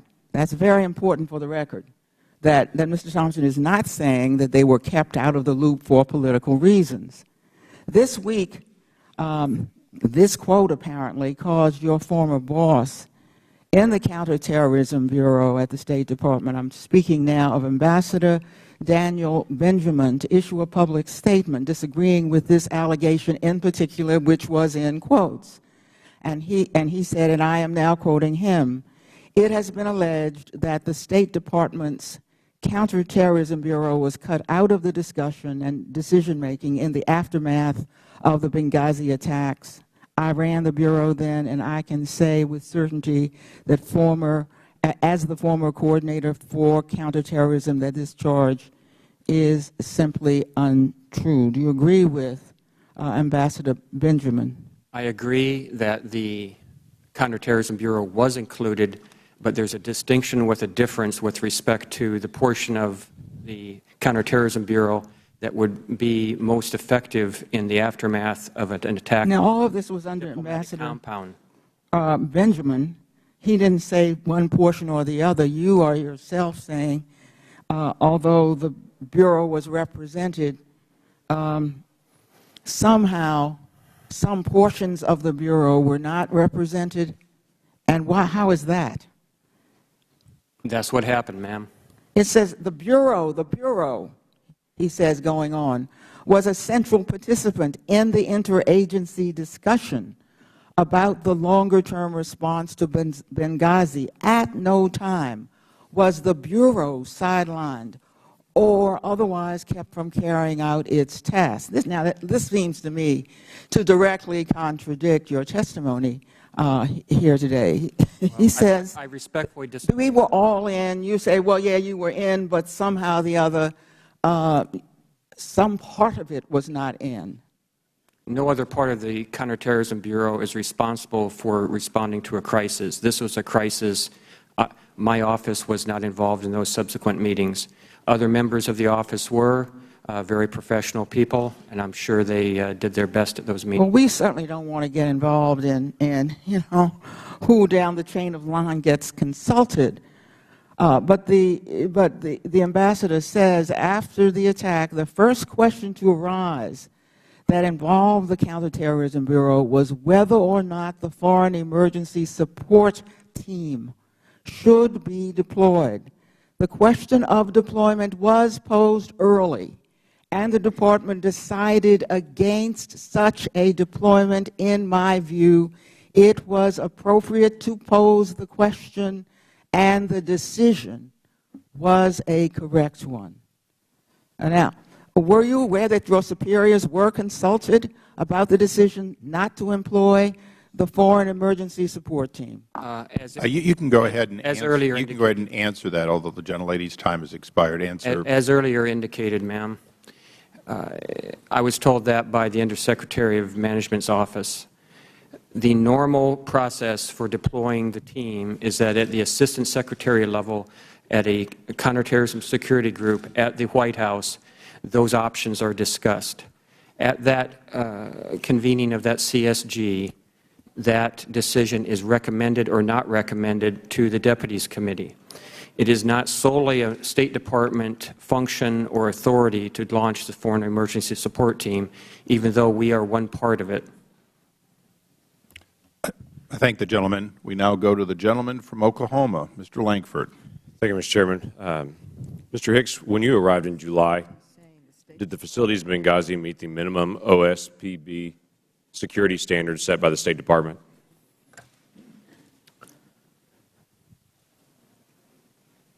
According to the regional security officer at the time in Tripoli, John Martinek, they did not. What about the facilities in Tripoli? The Benghazi facilities did not meet the minimum standards of the facilities in Tripoli? Again, according to the regional security officer in Tripoli, John Martinek, they were very weak, yes. They did not meet. They did not meet. Do you think they were close to meeting the standards? No, sir. Mr. Nordstrom, before you left as the RSO, did the facilities have the number of security personnel that you had requested? No, they did not. Mr. Nordstrom, there are a very, very small number of facilities worldwide that are considered by GAO critical or high threat level for personnel serving in our different embassies and consulates. Tripoli and Benghazi, were they listed as critical or high threat level? They were. That was something that I had put in my written testimony as well. Correct. By statute, Mr. Nordstrom, who has the authority to place personnel in a facility that does not meet the minimum OSPB standards? As I had noted in there, the OSPB standards go in tandem with SECA, which is Secure Embassy Construction, both of which derived out of the East Africa bombings or were strengthened after that. It's my understanding that since we were the sole occupants of both of those facilities, Benghazi and Tripoli, the only person who could grant waivers or exceptions to those was the Secretary of State. Mr. Hicks, why was Ambassador Stevens headed to Benghazi? There were a lot of concerns about him. There were a lot of security issues that Mr. Nordstrom has listed in numerous reports leading up to his trip there. Why was the ambassador headed there? According to Chris, Secretary Clinton wanted Benghazi converted into a permanent constituent post. Timing for this decision was important. Chris needed to report before September 30th, the end of the fiscal year, on the physical and the political and security environment in Benghazi to support an action memo to convert Benghazi from a temporary facility to a permanent facility.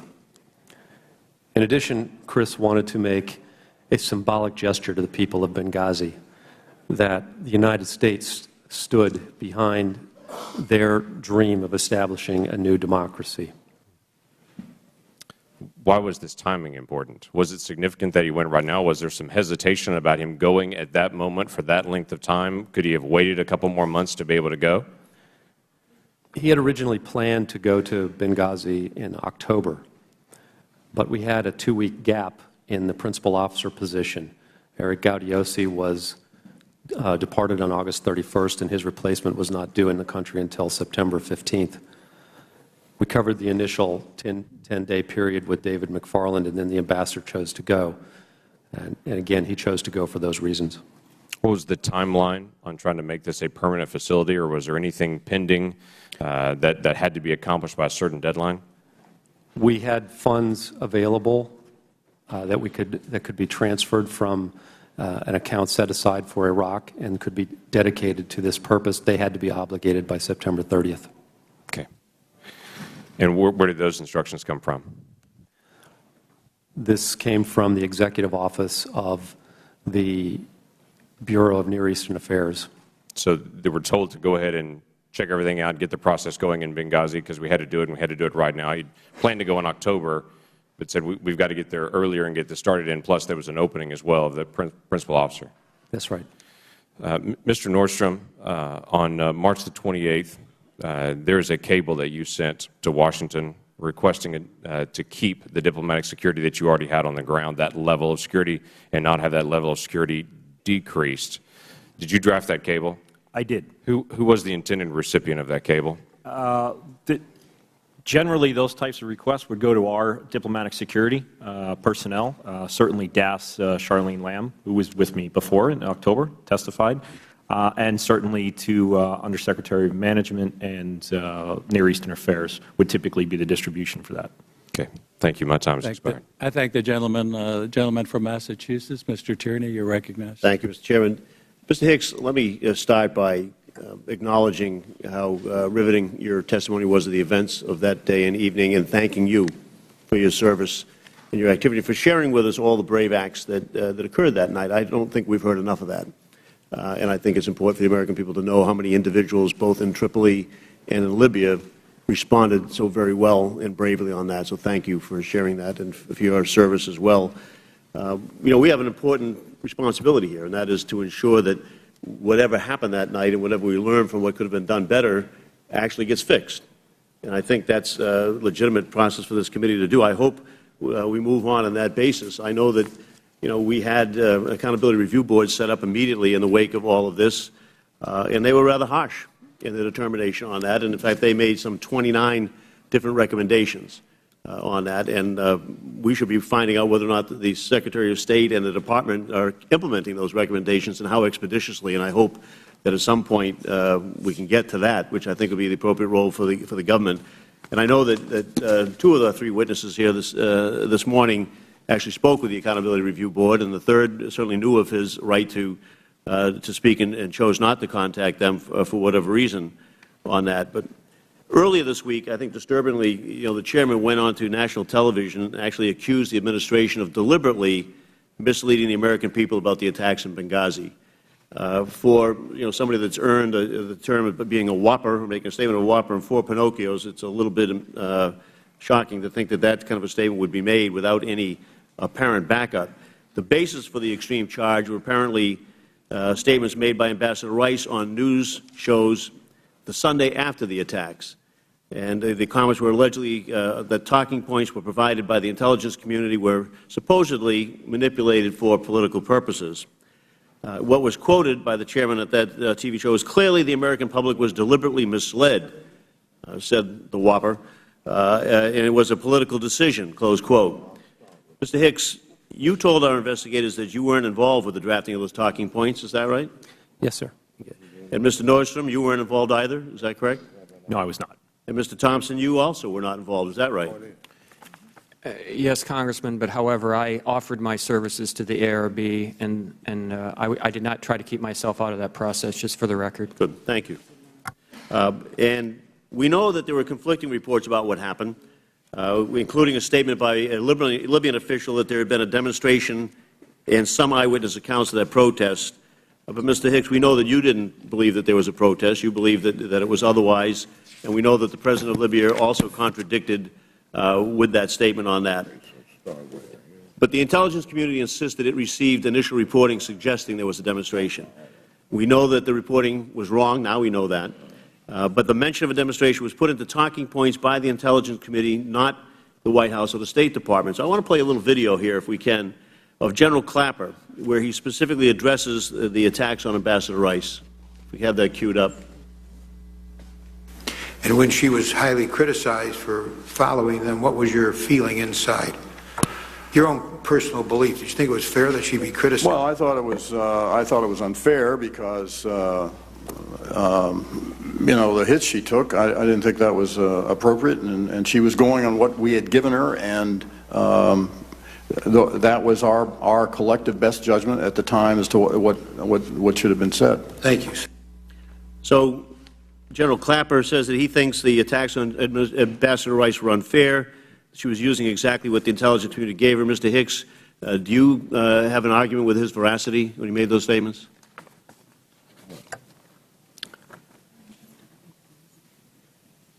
There was no report from the U.S. mission in Libya of a demonstration.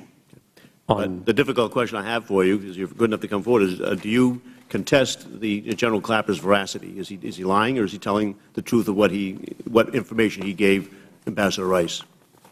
I don't know anything about the development of those talking points. Okay. So, look, we haven't investigated this issue yet. It would be interesting to know, but the House Intelligence Committee has. They got all of the draft talking points. They got the briefings and testimony from CIA officials. According to Adam Schiff, one of the representatives that's on and part of that investigation, he said, and I quote, "General Petraeus, the former head of the CIA, made it clear that the change was made to protect classified sources of information, not to spin it, not to politicize it, and it wasn't done at the direction of the White House." And we might, as an aside, we might be interested in protecting classified information because we've had situations where people in the majority have gone to Libya and come back and had a real flare-up about what they disclosed concerning classified information. But in addition, there was a bipartisan report issued by Senator Lieberman and Senator Collins that similarly stated, and I quote, "No changes were made for political reasons, and there was no attempt to mislead the American people about what happened in Benghazi." So people who have actually seen the documents, who have actually conducted a real investigation, completely reject the allegation that they were made for political purposes or to deliberately mislead the American people. And with that, I yield. Thank you, Mr. Tierney. Let me yield now to the gentleman from Ohio, Mr. Jordan. Thank you, Mr. Chairman. Mr. Hicks, in your 22 years of service to our country, you've always received good reviews, strong evaluations. Is that accurate? Yes, sir. And as I look, I mean, I'm just a country boy from Ohio, but as I look at your resume and bio, other than the degrees from Michigan, it's impressive. It's amazing the things you have done. In fact, immediately after the attacks, everybody said you did a great job, right? I mean, you look at the addendum here. Wendy Sherman said you did an outstanding job. Bill Burns, Deputy Secretary of State, great work, heroic efforts. You got a phone. Isn't it true, Mr. Hicks? I think you cited this in your opening statement. The Secretary Clinton gave you a call immediately after the attacks and said you did an outstanding job under extreme circumstances? Yes, sir. We had the first call at 2 a.m.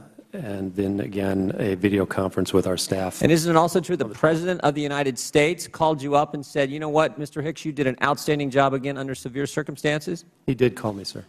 And all that seems to change. You're getting all this praise and support, but all that seems to change, and it seems to change in the phone call you were on that Mr. Gowdy referenced in his questioning, the phone call you got from Beth Jones. Is that accurate?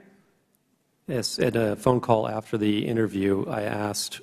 This is after Secretary Rice has went on television and misled the American people. You're on a phone call with Beth Jones, and it all seems to change then because you asked Beth Jones what? I asked her why the ambassador had said there was a demonstration when the embassy had reported only an attack. And again, what kind of response did you get from Beth Jones when you asked that question? She said, I don't know. Was it like you shouldn't be asking that question, you should be quiet, we don't want to talk about that? What was the sense you got? The sense I got was that I needed to stop the line of questioning. And did things continue to deteriorate between you and your superiors? After they've given you all this praise, you've had this outstanding service record, 22 years serving our country, things began to deteriorate even more. And as I read the transcript, it seems to me that it came to a head in phone calls you were on with lawyers from the Department of State prior to Congressman Chaffetz coming to visit in Libya. Is that accurate? Yes, sir. And tell me about those conversations, what those lawyers instructed you to do on Mr. Chaffetz's visit to Libya.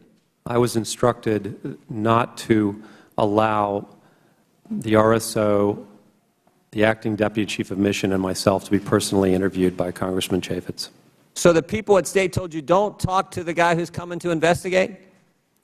Yes, sir. Said don't talk with the congressman? Now, you've had several congressional delegations come to various places you've been around the world. Has that ever happened where lawyers get on the phone to you prior to a congressional delegation coming to investigate a time when we've had 4 Americans lose their lives? Have you ever had anyone tell you, don't talk with the people from Congress coming to find out what took place? Never. Never. And you've had dozens and dozens of congressional delegations that you've been a part of? Yes, sir. First time it's ever happened? Yes, sir. Tell me about, and also, isn't it true that one of those lawyers on the phone call accompanied the folks on the delegation and tried to be in every single meeting you had with Mr. Chaffetz and the delegation from this committee? Yes, sir. That's true. Tell me what happened when you got a classified briefing with Mr. Chaffetz. What happened and the phone call that happened after that? The lawyer was excluded from the meeting because his clearance was not high enough, and the delegation had insisted that the briefing not be limited by any. Did the lawyer try to get in that briefing? He tried, yes, but the annex chief and would not allow it because the briefing needed to be at the appropriate level of clearance. And you had a subsequent conversation after this classified briefing that the lawyer was not allowed to be in, with you and Mr. Chaffetz and others on that delegation. And you had another conversation on the phone with Cheryl Mills. Tell me, who is Cheryl Mills? She was counselor for the Department of State and chief of staff to Secretary Clinton. That's a pretty important position? Yes, sir. When she calls, you take the phone call? Immediately. Yeah, she's the fixer for the Secretary of State. She is as close as you can get to Secretary Clinton. Is that accurate? Yes, sir. And tell me about that phone call you had with Cheryl Mills. A phone call from that senior person is, generally speaking, not considered to be good news. And what did she have to say to you? She demanded a report on the visit. Was she upset by the fact that this lawyer was not, this was upset. Babysitter, this spy, whatever you want to call him, was not allowed to be in that? First time it's ever happened, all the congressional delegations you've ever entertained was not allowed to be in that classified briefing. Was she upset about that fact? She was very upset. So this goes right to the person next to Secretary Clinton. Is that accurate? Yes, sir. Mr. Chairman, here's a guy with 22 years of outstanding service to our country. 22 years. Outstanding service, praised by everybody who counts, the President, the Secretary, everyone above him. And yet now they're obstructing it because he won't help them cover this up. He's an honorable man here telling the truth. Now is getting this kind of treatment from the very people who praised him before. This is why this hearing is so important. I yield back. I thank the gentleman. Pleased to yield now to gentleman from Missouri, Mr. Clay. Thank you, Mr. Chairman, for yielding, and I want to thank the witnesses for being here today. You know, the Accountability Review Board made a number of recommendations to better strengthen overseas embassies and missions like the one in Benghazi. Mr. Nordstrom, you told our staff that you read the ARB's unclassified report and recommendations. Do you think that implementing these recommendations is important to ensure the safety and security of our foreign service? Absolutely. I had an opportunity to review that along with the other two committee reports. I think taken all together, they're fairly comprehensive and reasonable. And I guess a diplomat like you probably feels very disheartened when you read in the paper, say you're overseas, and Congress has cut this budget for embassy security, and Congress has been cheap, on the cheap, providing protection to our personnel. You know, in order to make security possible at our missions and our embassies throughout the world, it's one recommendation in this report that attempts to grapple with these issues and err on the side of increased attention to prioritization and the fuller support for people and facilities engaged in working in high-risk, high-threat areas. The solution requires a more serious and sustained commitment from Congress to support State Department needs, which in total constitute a small percentage both of the full national budget and that spent for national security. But it's exactly what we in Congress have failed to do in the past. Let's look at our record. House Republicans voted to cut the administration's request for embassy security funding by $128 million, and that was in fiscal year 2011. In fiscal year 2012, they cut the request by even more, providing $331 million less than requested. You know, our Republican counterparts have just said that these cuts are based on their priorities and choices. And when asked whether he voted to cut diplomatic security by over $300 million on CNN, Representative Chaffetz responded, absolutely. Look, we have to make priorities and choices in this country. But these cuts have impacts, serious impacts. And I want you to know that my priorities, including funding these recommendations, which will save lives. You know, the ARB, Mr. Nordstrom, just to be clear, you provided information to the ARB, is that correct? That's correct, yes. And Mr. Hicks, is it true that you also provided information? The ARB interviewed, ARB, yes. You know, it was led by Ambassador Pickering and Admiral Mullen, who happens to be the former chairman of Joint Chiefs of Staff. In its investigation, the review board interviewed more than 100 people, reviewed thousands of pages of documents, and viewed hours of videotapes. The board made 29 recommendations to improve security systems and procedures to prevent future deadly attacks. And a key finding made by the board related to availability of funding, specifically for temporary facilities in high-risk, high-threat environments.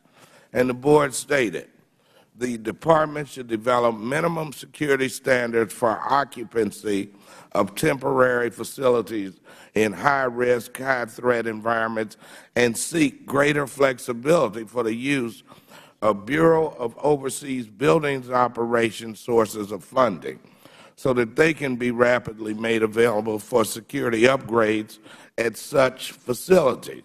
And it is important to note that the facility in Benghazi was designated as a temporary facility.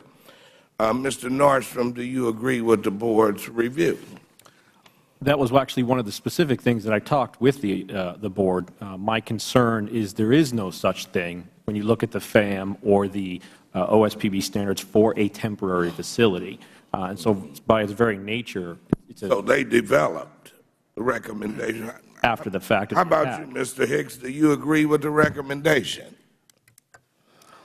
I'm not a security expert. I'm a diplomat. I'm an economic officer. But I support every improvement that can possibly be made to improve our security overseas, including increasing the training of our personnel. Thank you. I thank the gentleman. I would also thank the gentleman from Missouri, but ask, were you here on October 10th when the person who had those requests for additional security said money was not a factor, Charlene Lamb? Do you remember her? I can't remember if I was at this. Well, Mr. Nordstrom, you were on that panel. Do you remember what she said? Yes, she said that resources was not an issue, and I think I would also point to the ARB report, if I'm not mistaken, that they talked to our Chief Financial Officer with DS, who also said that resources were not an issue. So. Mr. Chairman, the ARB says resources were an issue. Well, I guess the question that I have about the ARB, and again, it's not what the ARB has, is what it doesn't have, and that it stopped short of the very people that need to be asked those questions, and that's the Undersecretary of Management and above. Those are perfect questions that he needs to And I'm sure that if we implement some of the recommendations, it will help us prevent a future attack. And I appreciate that. And what I would say is that in the earlier hearing in October 10th, the one thing we did discover is, yes, this facility was not able to take the blows even of a small bomb that had gone off earlier. Mr. Nordstrom testified to the fact that this consulate, temporary consulate, had been attacked twice, and they had breached the wall. So there was an awful lot of recognition that it was an insufficient facility, and I think that's ARB, no ARB, that's something that's well in the committee's record, but I thank you for bringing it out. Thank you. We now go to the gentleman from Florida, Mr. Micah.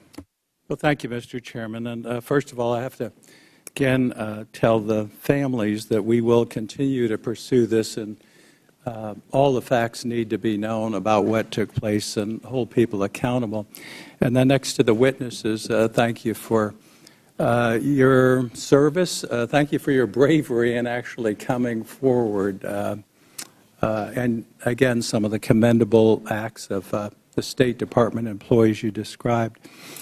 As everybody may know, and I follow up really on my colleague Mr. Clay's question about the report there, Accountability Review Board report, and I've got, this is the unclassified version. There's a classified version also.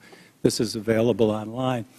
And we have a responsibility under law to review these situations and to go to people who actually had firsthand knowledge. Now, Mr. Thompson, you have a very important position. The title is Bureau of Counterterrorism and Leader, Foreign Emergency Support Team, U.S. Department of State, right? Correct. Okay. And did you participate? Were you interviewed by the ARB? I was not. You were not interviewed. Okay. And you were on the job during this period? I was at my desk that night till 2 o'clock in the morning. And you were not allowed to convey information to the board? On the 17th, I conveyed my request to be interviewed before the board. And so they did interview you after that? No. Have you ever been interviewed? I have not. You have not. So you're one of the primary players, but yet the board failed to interview. Would you say that's correct? That is a correct statement. Mr. Thompson, is he an important player? I'm sorry, Mr. Hicks, is Mr. Thompson an important player in this, Mr. Nordstrom? I would say yes, certainly in the aftermath of the attack. Okay. Let me go to Charge Hicks. Were you interviewed by the board? I was interviewed by the board. Were you able to convey all the information that you felt was necessary to, regarding this incident to the board? The interview took about 2 hours, and it was, in my mind, incomplete.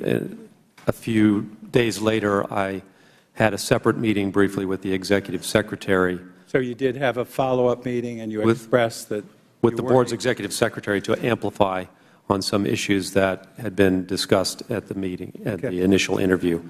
And Mr. Nordstrom, did you participate? I did. On 2 occasions. I also shared with them Could you a share luminous how amount that of process worked that we heard from Mr. Hicks? Sure. Is this similar?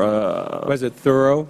I felt it was thorough and professional. As I said, the report, and as I've held, the report is fairly thorough and comprehensive. My issue is that they stopped short of interviewing people that I personally know were involved in key decisions that led to how those events unfolded, specifically how those buildings were staffed and constructed and in variance with existing standards. Those are all critical to the... They fell short. Well, in the unclassified version, they said security in Benghazi was not recognized and implemented as a shared responsibility by the bureaus in Washington charged with supporting the post, resulting in stovepipe decisions on policy and security. Now, the next part is interesting. That being said, Embassy Tripoli did not demonstrate strong and sustained advocacy with Washington for increased security for Special Mission Benghazi. Would you both agree with that? If I could speak to that, I would disagree that it was a collaborative process. I'm not sure exactly the term they used. On a number of occasions, I testified in October as well, I raised issues, others raised issues, the ambassador raised issues, the DCM raised issues, to the point where reports and decisions on both the Tripoli compound and the Benghazi compound were decided in Washington, and those decisions were not either cleared with us or shared with us. So that doesn't seem as a collaborative process. I want to have time for Mr. Hicks to tell us about his. Thank you, Mr. Nordstrom. Yes, sir. I monitored the discussions that Eric has testified about from my Arabic language student status. When I arrived in Tripoli, I had the understanding that these decisions had been settled and that we were not to relitigate them in terms of the number of personnel security personnel at post. I began a process to attempt to relitigate them in mid-August, and we held an EAC meeting to discuss the matter, and we were unfortunately unable to return to that issue before 9/11 occurred.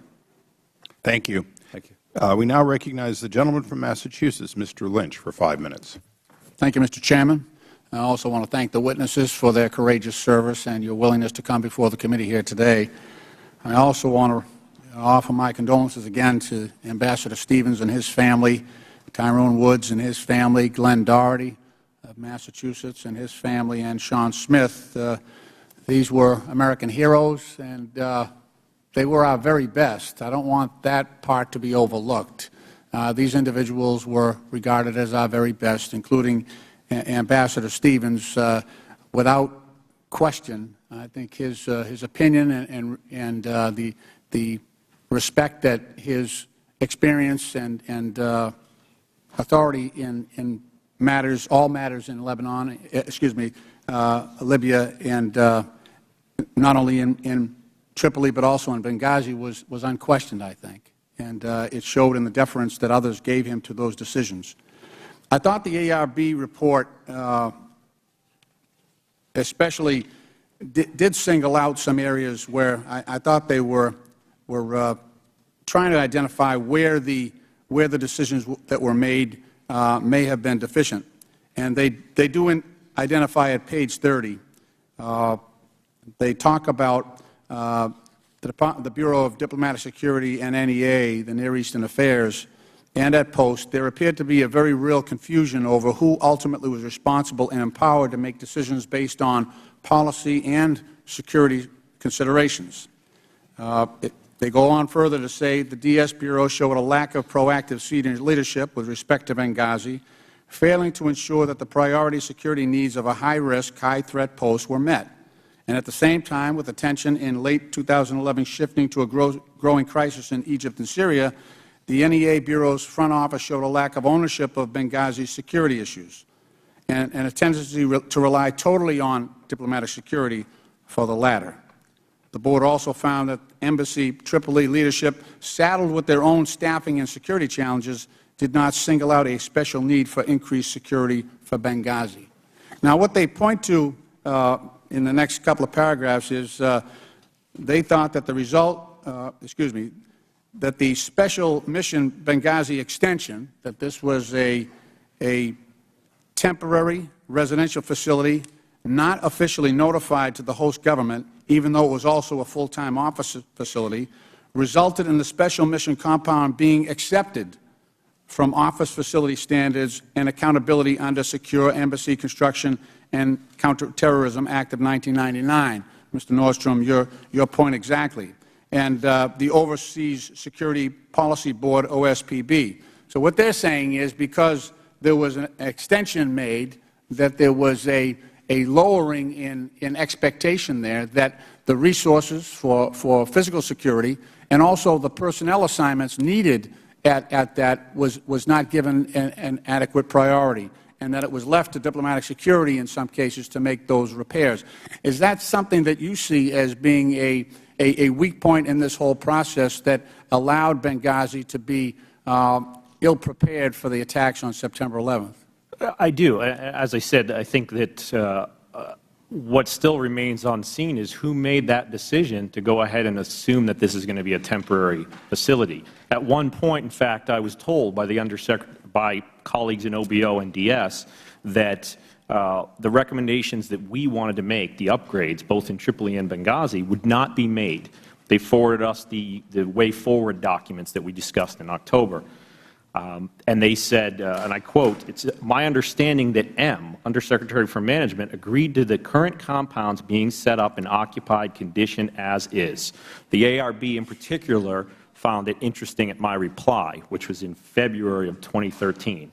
I requested, "Is anything in writing? If so, I'd like a copy for post so we have it handy for the ARB." That's 8 months before the attack. Right. I got no confirmation as to who made those decisions, nor did I get a copy of that decision. And so the status was still in limbo at that point? I know there were some discussions with Mr. Lankford earlier, the gentleman from Oklahoma, that My understanding was the facility, again, the types of facilities are whether or not you're sole occupancy of the building, or are you a partial occupancy of, say, a commercial building, or if you are in a building which is owned by the host nation. Well, clearly we were the sole occupant, and that's the standards. It's very clear, and it's based on our threat and those standards. We did not meet any of those standards with the exception of perhaps the height of the wall. Okay. Thank you. My time has expired. I thank you. Just one thing. You used the term M for the Undersecretary for Management. Who was that?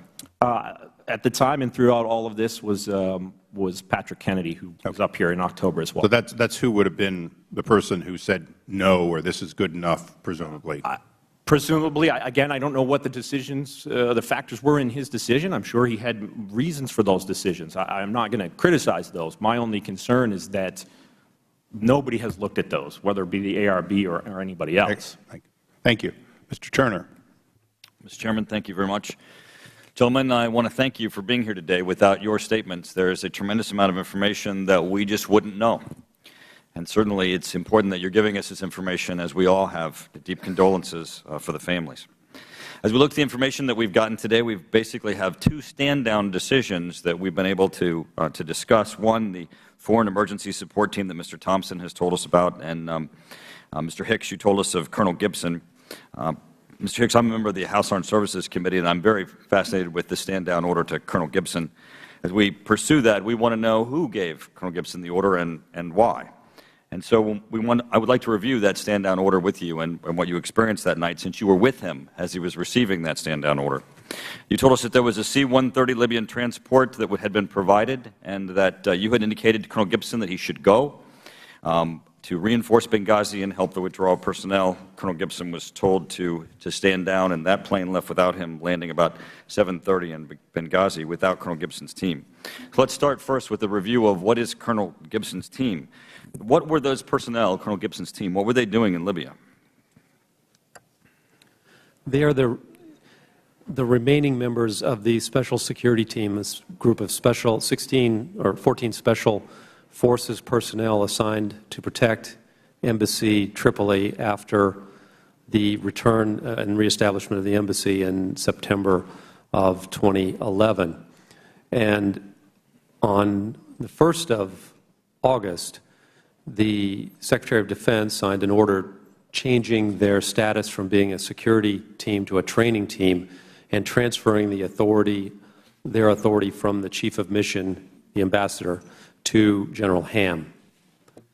On August 6th, 2 members of that team were in a carjacking incident as they were driving early in the morning outside the compound, and they had to use their weapons in order to escape that armed attack on their vehicle.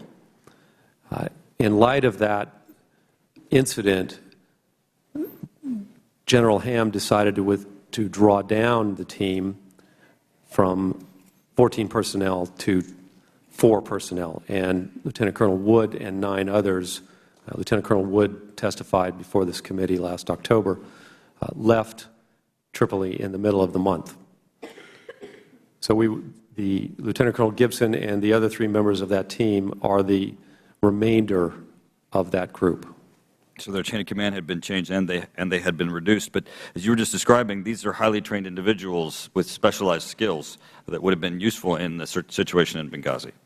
Yes, absolutely, and particularly given the fact, again, that the personnel in Benghazi were exhausted from a night of fighting against very capable opponents.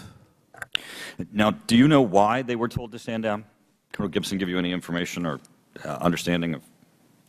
I actually don't know why. Is there any reason to believe that the situation in Benghazi was over? I mean, there were a number of series of attacks that you've described to us. Any reason to believe that that there was no longer any danger in Benghazi? No, it was every reason to continue to believe that our personnel were in danger. Mr. Chase has given me an article that appeared in USA Today just this week, and just as early as last Monday, Major Robert Furman, a Pentagon spokesman, said that the military's account that was first issued weeks after the attack hasn't changed. There was never any kind of stand-down order to anybody. And that's a pretty broad statement, anybody. What's your reaction to the quote by Mr. Furman? I can only, again, repeat that Lieutenant Colonel Gibson said he was not to proceed to board the airplane. So your firsthand experience being on the site, standing next to Colonel Gibson, who was on his way on that C-130 transport and being told not to go, contradicts what Mr. Furman is saying on behalf of the Pentagon. Yes, sir. Mr. Hicks, did the embassy have a defense attaché on staff whose role it was to interface with the Defense Department? And did you ask him that evening, were there any resources coming from the U.S. military? And what was your reaction to his responses as the evening unfolded? My reaction was that, okay, we're on our own. We're going to have to try to pull this off with the resources that we have available. Were the Libyans surprised? I don't know, but I think they were. Thank you, Mr. Chairman. Thank you.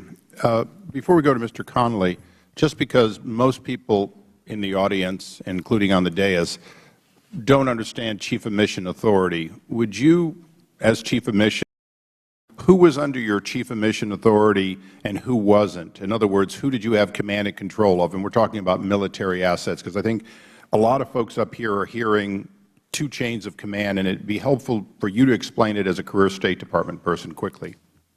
All civilian personnel civilian USG personnel in Libya were under Chief of Mission Authority, which was yours until we knew that he was dead, and then that passed to me.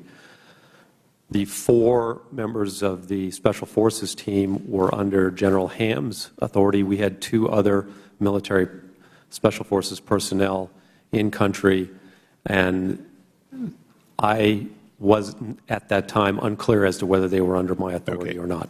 So anyone you had under your authority, you gave orders to, they responded, they went downrange if you asked them to. The others were not allowed to. Yes, sir. Thank you. Mr. Connolly, thank you very much. You'll have your full time. Thank you, Mr. Chairman, and thank you for that clarification.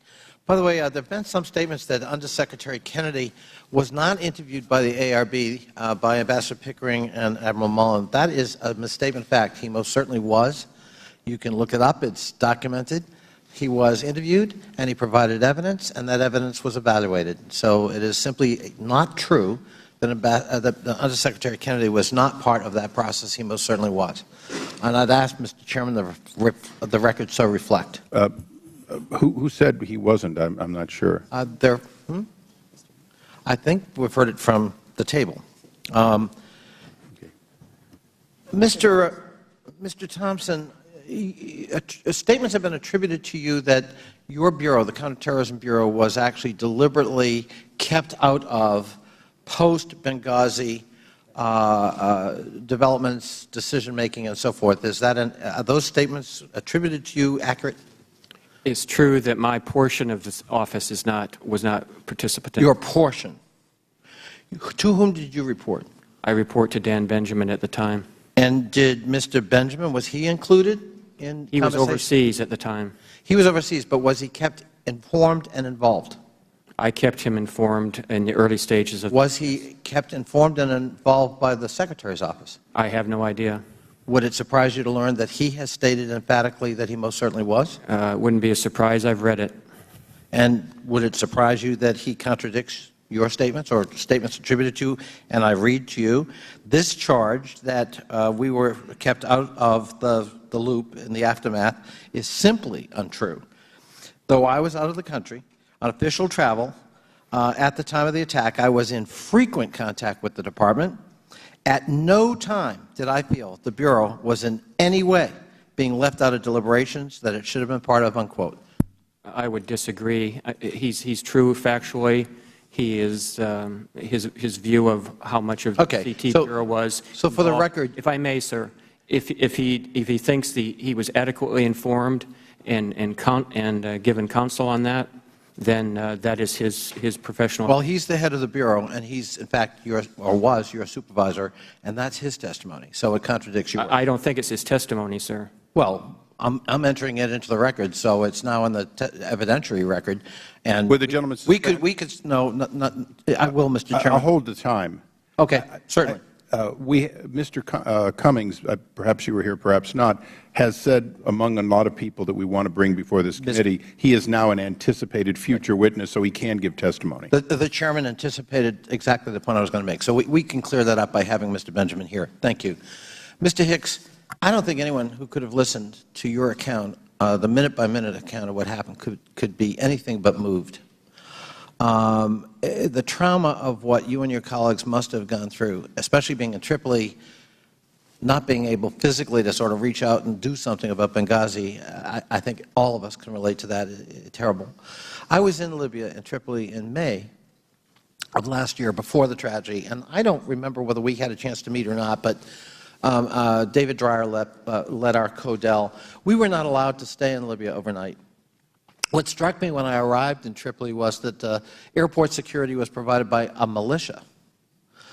And, you know, I've traveled a lot over my years in foreign policy, and, you know, what goes through the mind is what could go wrong with this. It's a volatile, violent, unstable, or was, situation. Do you want to talk just a little bit about the domestic situation in Libya as we found it? Because I think sometimes that gets forgotten in the retelling that we're facing instability in Libya still in a post-Gaddafi revolutionary situation, and likewise in Benghazi. Could you just share with us some insights into what you found in terms of that inherent instability? Thank you, Mr. Connolly, and thank you for being my representative. First of all, I just want to say that I don't recall saying that anyone other than myself testified to the ARB or was a witness before the ARB. So I wanted to be clear about that. The second thing is the political and security climate in Libya at the time. It was highly unstable, although after the elections, we thought that the political trajectory, the elections in July, we thought the political trajectory was heading in the right direction. President Magariaf had been selected. They were trying to appoint a new prime minister and move towards a democratic government. The security scene, however, was very unstable and has been, I think, well documented. You had assassinations and car bombings in Benghazi, but the assessment was that this was Libyan on Libyan and not necessarily directed at foreigners. At the same time that we are in the process of building towards making our post in Benghazi a permanent post, the British are contemplating returning there to Benghazi. They left after their ambassador survived an assassination attempt in June. In Tripoli, we also have instability. We have car bombings, carjackings.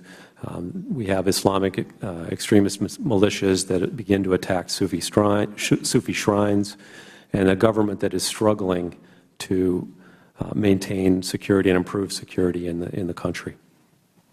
Thank you. And Mr. Chairman, if I could just say to my constituent, we're proud of you. And I would add my voice to that of Mr. Cummings. I'm a member of not only this committee, but the House Foreign Affairs Committee. And you have my personal pledge that were there ever to be any hint at retaliation or retribution for your willingness to come forth and tell your version of what happened, this member of Congress will intervene on your behalf forcefully. I thank the gentleman.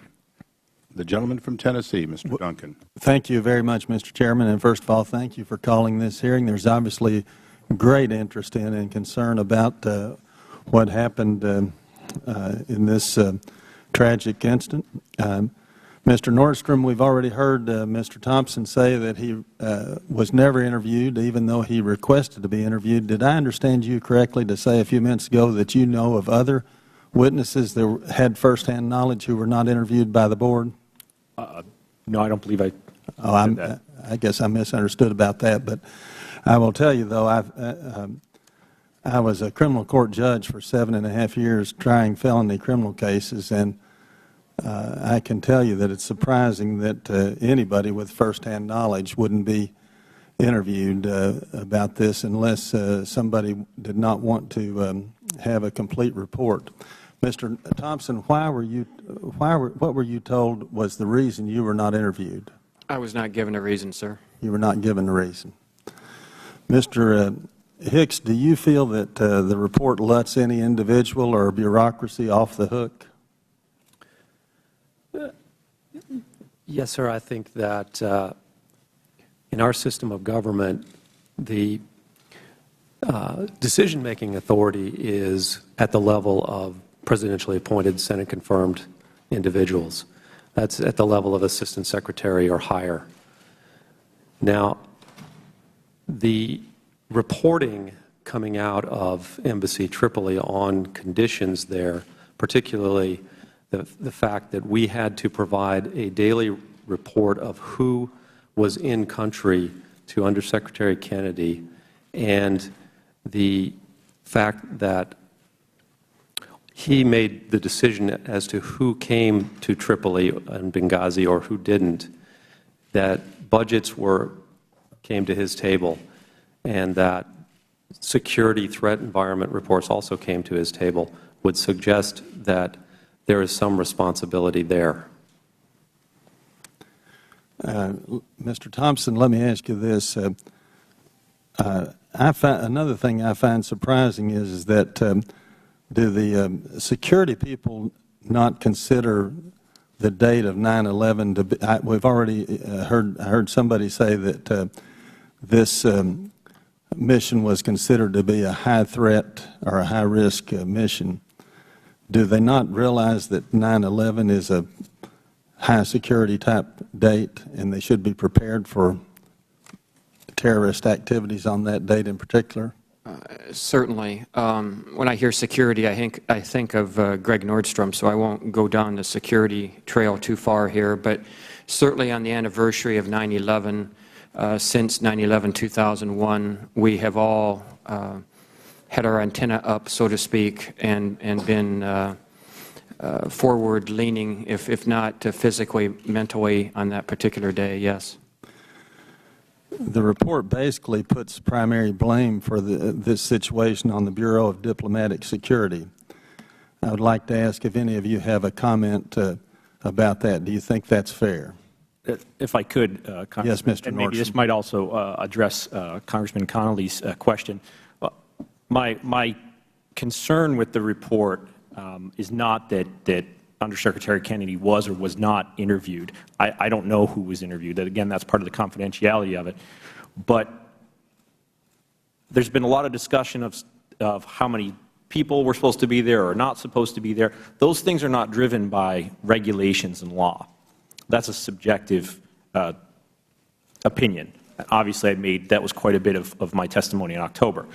I go back to who authorized embassy employees, U.S. government employees, to go into facilities that did not meet legal requirements.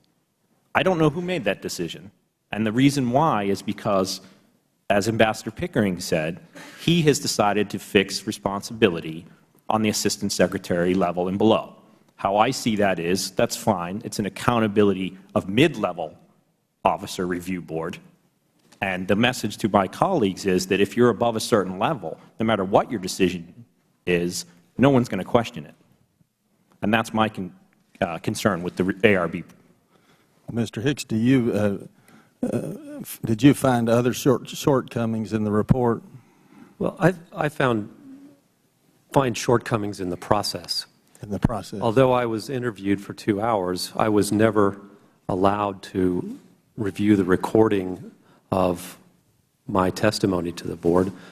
I was never given an opportunity to read the unclassified report before it was published to see if my testimony had been incorporated or properly, at all or properly. And I have never been given an opportunity to read the classified report. All right. Thank you very much. I thank you. I must admit, one of the rules of this committee is that interviews and depositions, the witness actually gets a copy of and is allowed to make corrections in most cases to make sure that they didn't misstate something. So that is a little surprising to me. The gentlelady from California, Ms. Spear. Mr. Chairman, you know, it's ironic that you said that, Mr. Chairman, since Mr. Thompson would not even engage with the Democratic side of the aisle in terms of answering any series of questions. But let me first of all say to the family members, we lost extraordinary servants to this country. You lost loved ones. And there's nothing that we can say that will ever heal your huge loss. But know that we will do everything in our power to make sure that other families do not go through what you're going through. To you, Mr. Hicks, thank you for your extraordinary service. You know, as you were retelling the events, and they were harrowing, it reminded me of an experience that I had, similar, in a foreign country, ambushed, and a sense that we were woefully underprotected. And I think as part of what we're going to glean from this today is that we have got to do a much better job of providing protection in high-risk, high-threat embassies and consul offices around the world. It was inadequate, and I'm troubled by the fact that General Ham withdrew additional support because they had been engaged in a carjacking. If anything, that would heighten our concern and we would create more support. Let me, though, ask you a question. You said earlier today that the lawyers at State told you not to talk to Mr. Chaffetz when he came. Now, that's what I wrote down, and would you just verify that that's what you said? We were not to be personally interviewed by Congressman Chaffetz. Now, in your interview with the committee, you were asked the question, excuse me, did you receive any direction about information that Congressman Chaffetz shouldn't be given from Washington? And your answer was, no, I did not. Is that still your testimony today?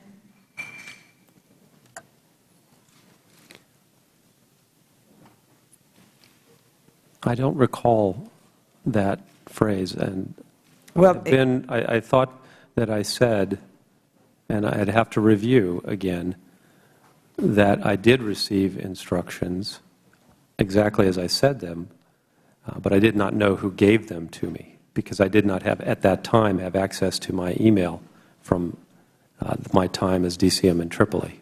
If the gentlelady could just tell us what page of the transcript that's on. Maybe the staff can get it for me. I'm reading from a separate thank you. document. You did say that you were told to make sure other State Department officials were present for meetings with Representative Chaffetz. As you stated, they told me not to be isolated with Congressman Chaffetz. Is that correct? Yes, that's what I mean by not to have a personal interview with Congressman Chaffetz. Okay, so it was more about not being in a situation where you did not have other people with you. Is that correct? As opposed to not being interviewed.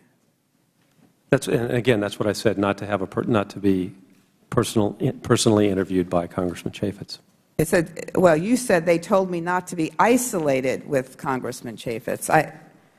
That's the meaning of isolated, not to be personally interviewed. There was a classified briefing for Mr. Chaffetz that no other State Department official was able to attend, and you testified earlier. So as a result, no other State Department officials can confirm what was said if there was a mischaracterization after the fact. So when Representative Chaffetz returned to Washington and attended this committee's hearing in October, there was a great deal of controversy about his description of that classified briefing. Did you by chance watch the hearing? Actually, I didn't, but I don't think I said that no State Department official was allowed in that annex briefing. In fact, I was in that briefing, David McFarland was in that briefing, and the RSO, John Martinick, was in. The attorney was not. The attorney was excluded by the annex chief for clearance purposes. Okay, when you received a call from Cheryl Mills, actually, let me ask you a different question. The gentlelady's time has expired, but go ahead and ask your last question quickly. Thank you, Mr. Chairman. I think you deserve to have a post in a location that you desire. So I would like to ask you, where would you like to be posted? The Court of King James is out of the question. The country I would most like to go to, is that the question Yes. that you're and be assigned to? You know, I'd really want to talk to my decision maker, chief decision maker in my family, who's sitting right over here, my wife, because I think her opinion is more important than mine on that point. And so just to conclude, Mr. Chairman, I believe He really is a diplomat, Ms. Pierce. Well, most of you should be diplomats on issues like that. Ms. Dibble had said to you that she would help you get a good onward assignment.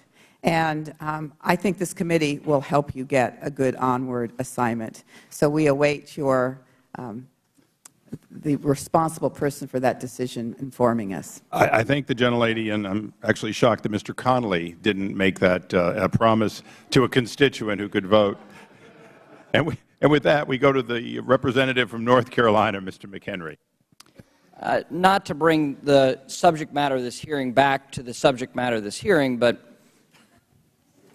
I'm sorry, Mr. Hicks, the Senate is in charge of those types of movements of our ambassadors in the confirmation process. But I hear there's a wide variety of islands just to the south of Florida that are lovely. But the subject matter of today's hearing is to get at the root cause and the root facts of an awful tragedy that occurred.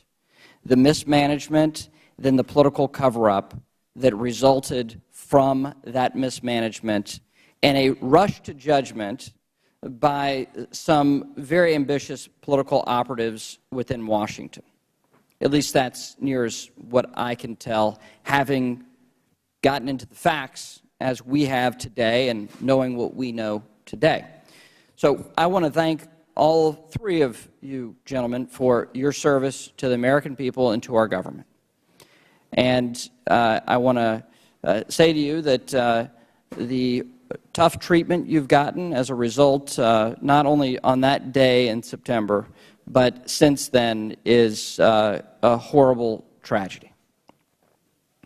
I want to go back to Mr. Gowdy's line of questions here. Mr. Hicks, was there a protocol within the consulate in the event of a protest?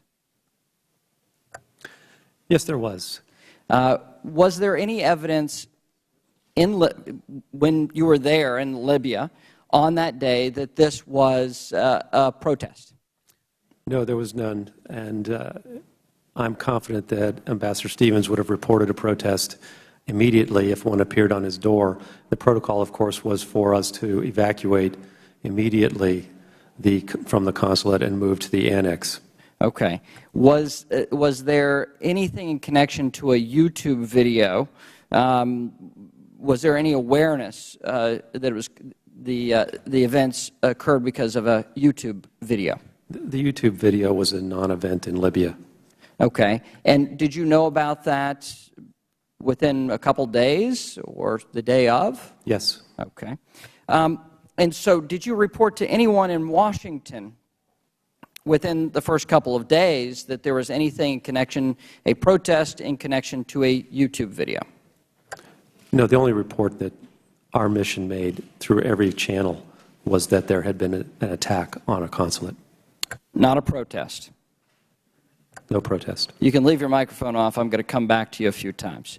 Mr. Gowdy mentioned this earlier, but on September 16th, Ambassador Susan Rice went on the Sunday shows, recited a whole group of talking points. Were you a part of those talking points? No, I had no role in their preparation. Okay. So 1 month later, we had an Undersecretary Kennedy. Let's play his statement. Always made clear from the very beginning that we are giving out the best information we have at the time we are giving it out. That information has evolved over time. For example, if any administration official, including any career official, had been on television on Sunday, September 16th, they would have said the same thing that Ambassador Rice would have said. She had information at that point from the intelligence community, and that is the same information I had, and I would have made exactly the same points. Clearly, we know more today, but we knew what we knew when we knew it. By September 16th, did you know what you know, which is apparently what Susan Rice said? Let me rephrase that, actually. Let me actually make that a question, if you will.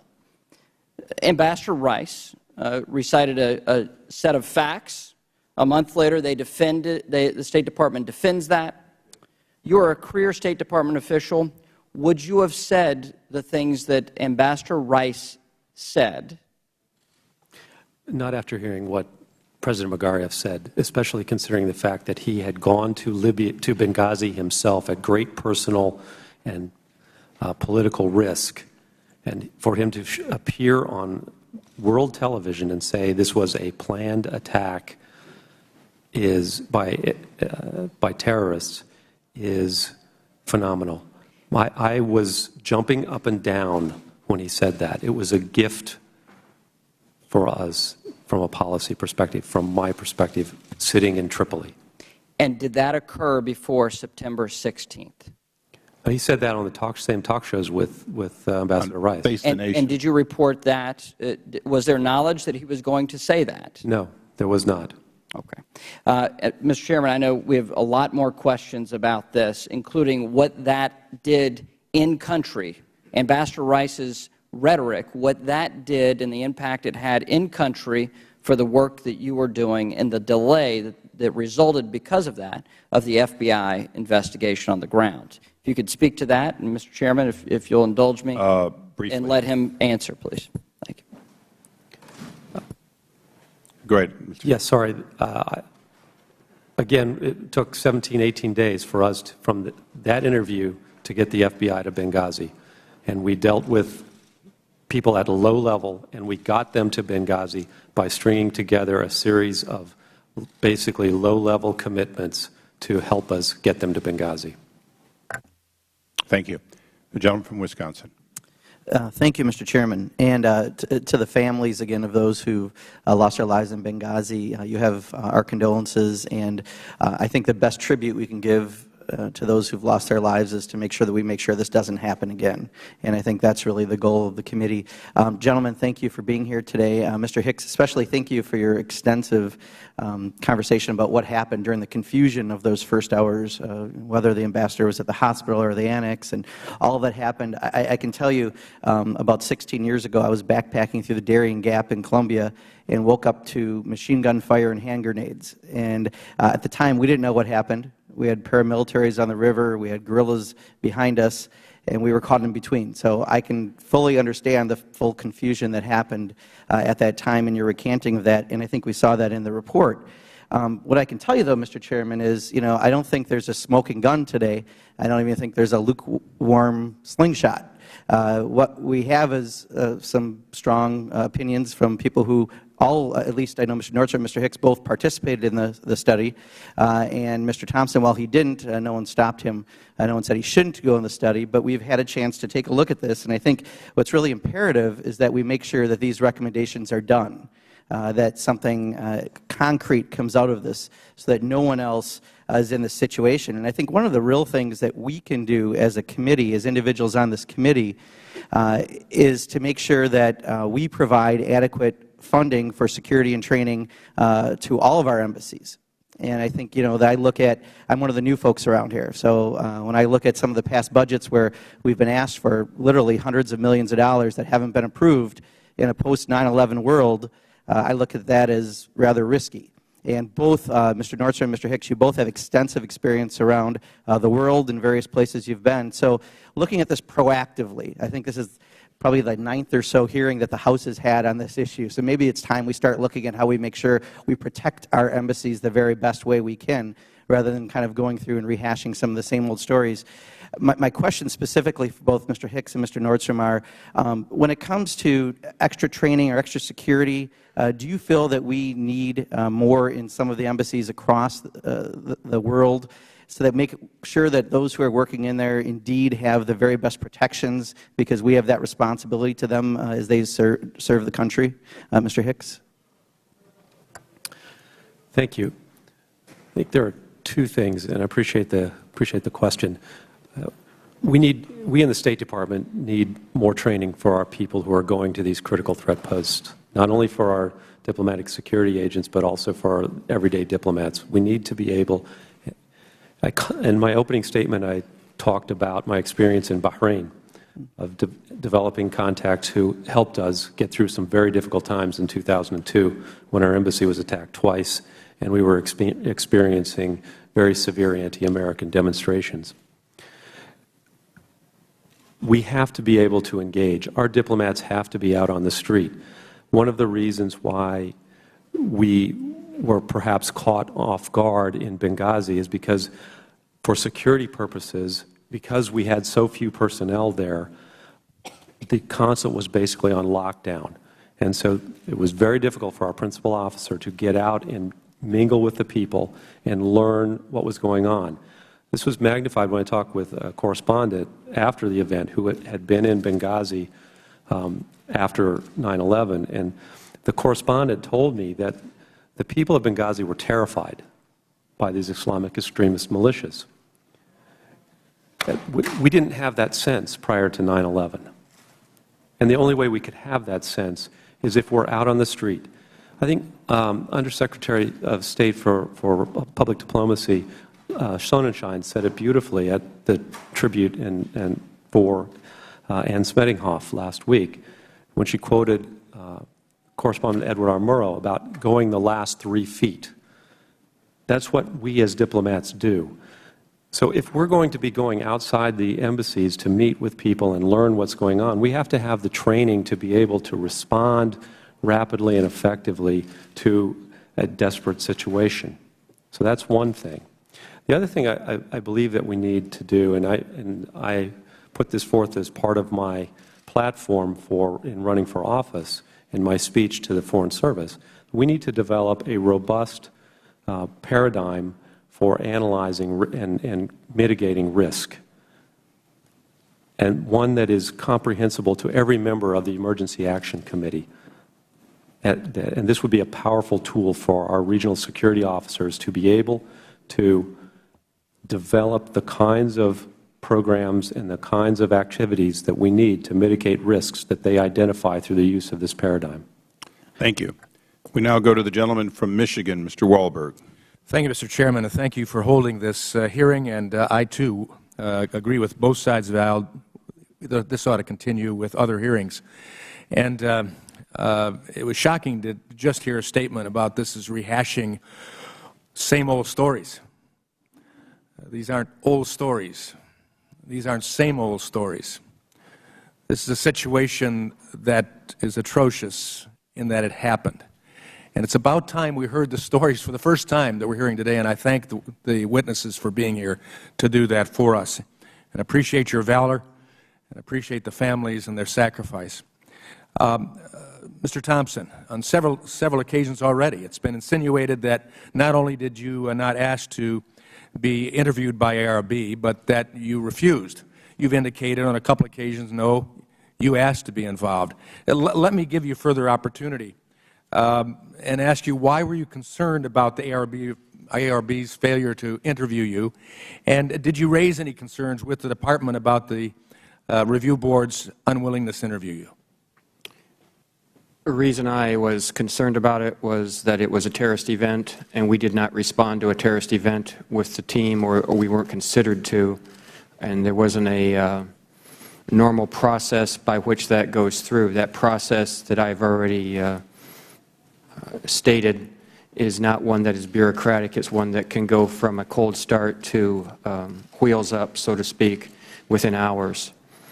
On-the-ground experience, understanding of what you were tasked to do. Yes. With respect to places like Nairobi, Kenya, on August 7th, 1998, in which we had 12 murdered Americans, 240 murdered Kenyans, and thousands injured. A very ambiguous situation, and a situation in which we responded to and collaborated with our DOD and our FBI colleagues. Even OFTA was there because we had to get Office of Foreign Disaster Assistance. We even had to get them in there to help with the medical resupply because the hospitals were overrun by this event. We had to set up a new embassy because we had one that was destroyed. We had to set up all the communications for the ambassadors, so it was a fairly comprehensive response. Such was not the case in Tripoli with Mr. Hicks. However, we did have a need to get people pushed forward early, and even if they did not end up in Tripoli, they would be closer. Again, going back to the tyranny of distance, whether we would have landed in Frankfurt or Sigonella or Crete or somewhere in the area, those are the things I would have brought out to the board had I been interviewed. Any of those findings included in the ARB report? Not to my knowledge, but I also have not seen a classified version. They may be in there. Mr. Hicks, in a little deference to my colleague from Ohio, I'd say on top of all of your distinguished records of achievement and accolades, your 2 earned degrees from University of Michigan are your best, and I appreciate that. Let me ask you this. Do you know if anyone interviewed by the ARB was provided an opportunity to read the full classified report? I've talked to several witnesses who were interviewed by the ARB, and none of them have been allowed to read the classified report. As far as you know, none that were interviewed have read the classified report? So far as I know. So you mentioned that there was a 2 a.m. phone call with the Secretary of State. During that short phone call conversation that you rehearsed for us, was there any mention of a demonstration during that conversation? No. It would be interesting to know if that was included in the report, but you've not read it. Correct. In fact, it wasn't.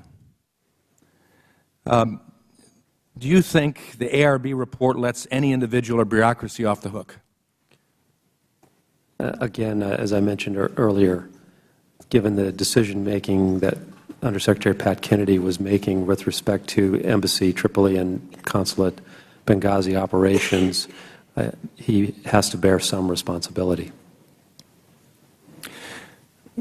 What, in your view, were the shortcomings of the ARB process, besides not interviewing some people and allowing the classified report to be read?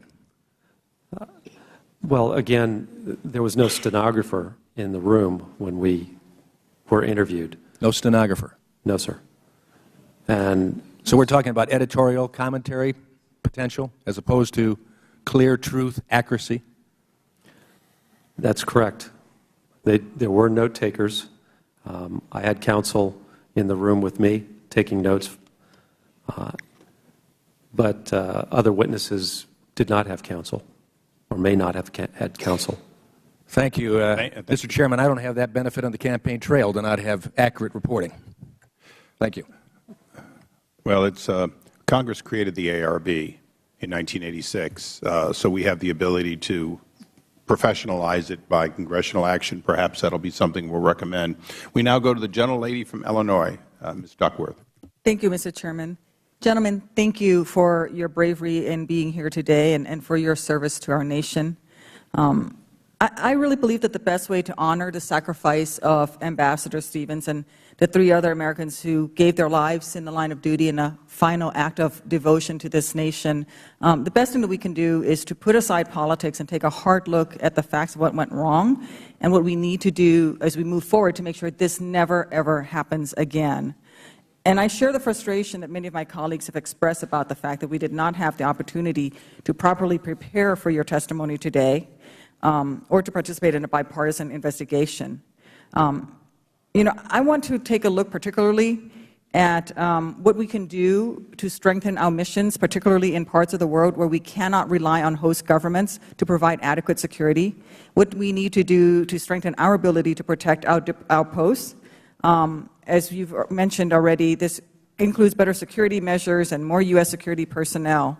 Mr. Hicks, you had said that regarding the ARB's recommendations that you thought it was incomplete, that the recommendations were unbalanced in favor of, I think you said, building higher walls, pouring more concrete, and that it was insufficiently strong in recommending that the State Department personnel needed to have more and better training, which is what you started to respond to my colleague from Wisconsin, Mr. Procan.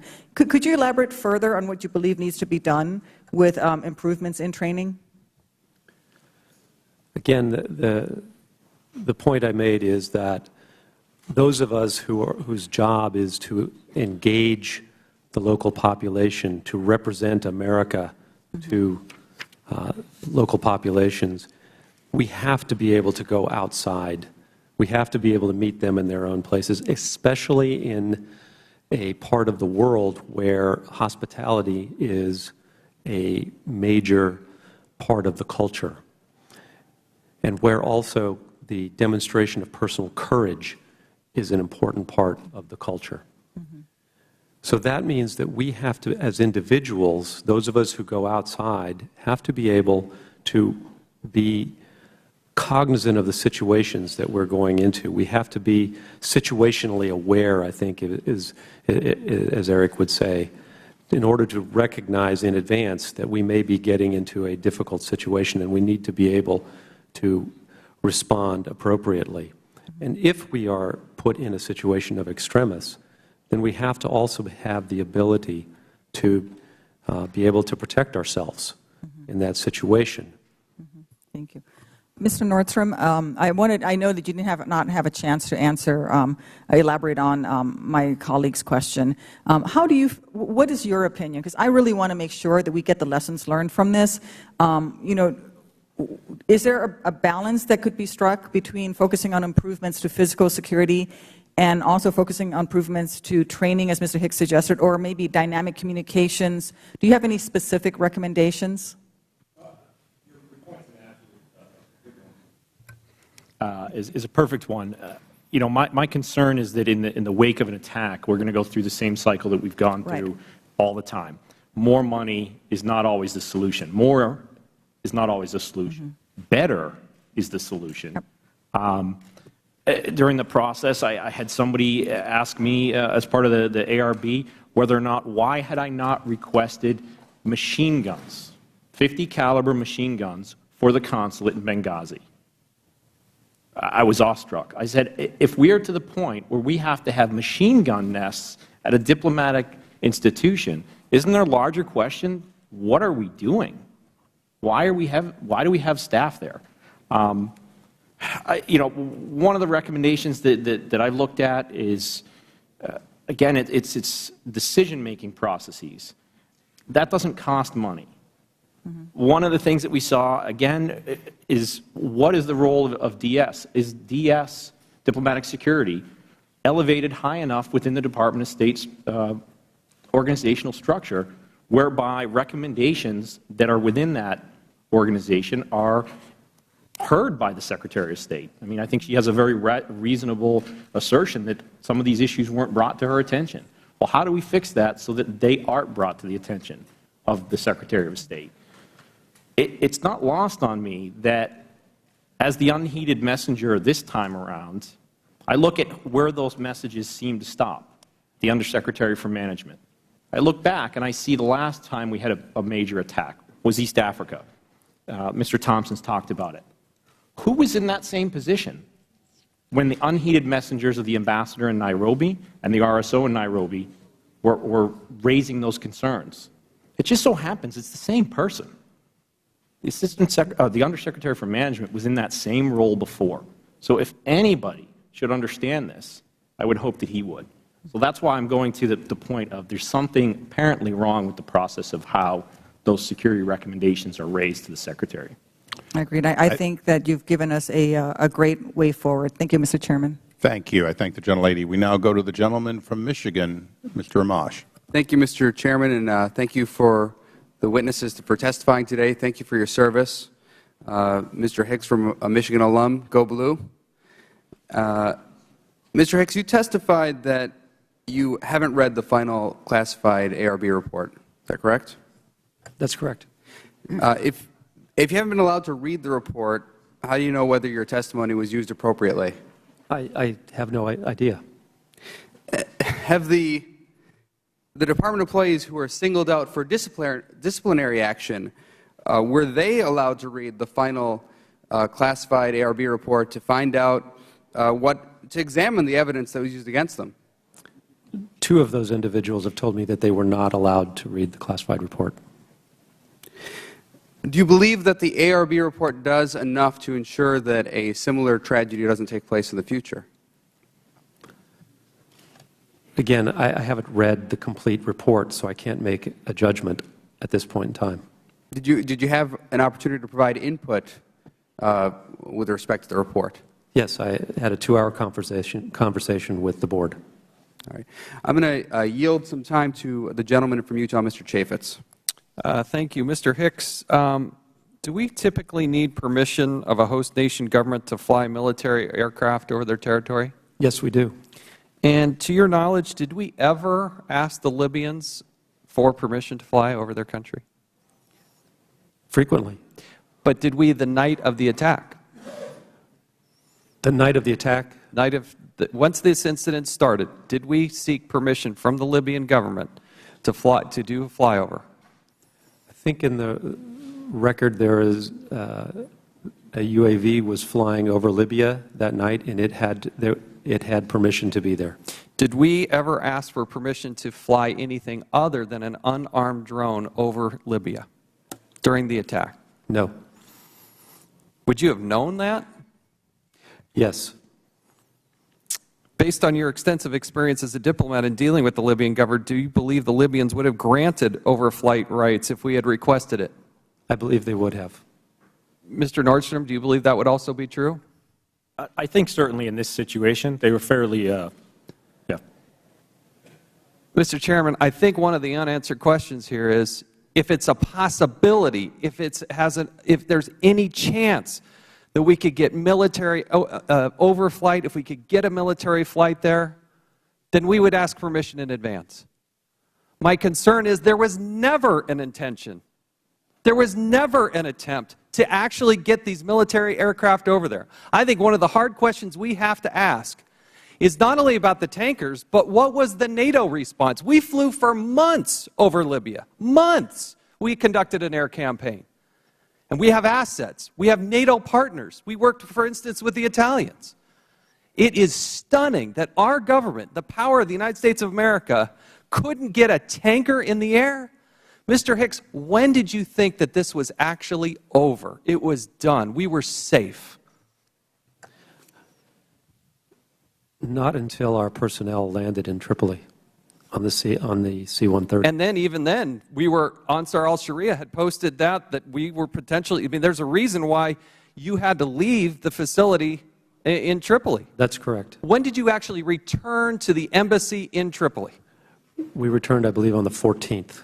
When did the FAST team arrive to help secure the embassy? They arrived on the night of September 12th at about 8:30. And there still was a potential thought. And the government never asked for permission. This is one of the deep concerns. In the last minute here, I want to ask Mr. Thompson here. I want to read to you another excerpt of an email sent by you to Timothy Walsh and James Webster on Wednesday, September 12th. This is at 11:10 in the morning. Quote, spoke to DB. Who's DB? Daniel Benjamin. Daniel Benjamin on the phone this morning. He understands my fest points, concurs, but expressed his pessimism regarding our deployment and by extension does not intend to lobby for our inclusion. End quote. To remind everybody here, didn't Daniel Benjamin recently state that any claim that key elements of the Counterterrorism Bureau, such as FEST, were cut out of the response planning was simply, quote, untrue? Is that your understanding? Correct. How do you react to that? He goes out and publicly says that's not true, but based on the email, sounds like you had a discussion with him. What happened in that discussion? He was on the phone from Germany. Another member of our front office had been talking to him. She asked if he wanted to talk to me. I gave him a quick rundown of what had happened the night before. I'd kept him informed via BlackBerry on an unclass level about the concerns and obviously when we finally understood how many people had been murdered that night, he was shocked and appalled, wanted to know anything he could do, and I told him about the dismissal and how it was dismissed in terms of getting our people out, getting our people out of town. And I would just add that it's more than process and it's more than some of the other things that have been stated. My biography is in the record. We lived by a code. That code says you go after people when they're in peril, when they're in the service of their country. We did not have the benefit of hindsight in the early hours, and those people who are in peril in the future need to know that we will go get them, and we will do everything we can to get them out of harm's way. That night unfolded in ways that no one could have predicted when it first started, and it is my strong belief then as it is now that we needed to demonstrate that resolve even if we still had the same outcome. Mr. Chairman. Thank the gentleman. For what purpose does the gentleman seek? I just wanted to reiterate, Mr. Chairman, your point to me that rather than speculate what Mr. Benjamin and Mr. Kennedy and others may think or may have said, we'll have the opportunity. We look forward to it. Actually, all time has expired. We now go to the gentlelady from Illinois who's been patiently waiting, Ms. Kelly. Thank you, Mr. Chairman, and I, too, would like to thank you for your service and thank you for your patience and endurance sitting here almost 3 hours, and my condolences to the family. Mr. Hicks, I would like to ask you about your testimony involving the flight from Tripoli to Benghazi. First, in your interview with the committee, you explained that the first plane from Tripoli to Benghazi left on the night of the attack around 1:15 a.m. Is that correct? No, it arrived in Benghazi about 1:15. It arrived, okay. The ARB report says that the first plane had a 7-person security team, which included 2 military personnel. Is that correct? Yes, it did. Now, you also told the committee that a second flight left Tripoli the next morning, September 12th, between 6 and 6:30 a.m. Is that correct? I think the flight actually left a little later, but again, the timelines are still not, have merged to a great extent, given time. Okay. You said that 4 military personnel were told not to board that plane and that this call came from Special Operations Command Africa. Is that right? That's what I understand. Okay. During the interview, you were asked if you knew what was the rationale that you were given that they couldn't go ultimately. And you explained, I guess they just didn't have the right authority from the right level. Is that correct? I think that's correct. Okay. So you basically don't know why they were told not to get on the plane. I have no idea why they were told not to get, why they were not allowed to go to the plane, go get on that airplane. Thank you. Just this morning, the Department of Defense released a press release, if I can read it. The team leader called Special Operations Command Africa to update them that the movement of U.S. personnel to the Tripoli annex was complete. He then reported his intention to move his team to Benghazi aboard the Libyan C-130.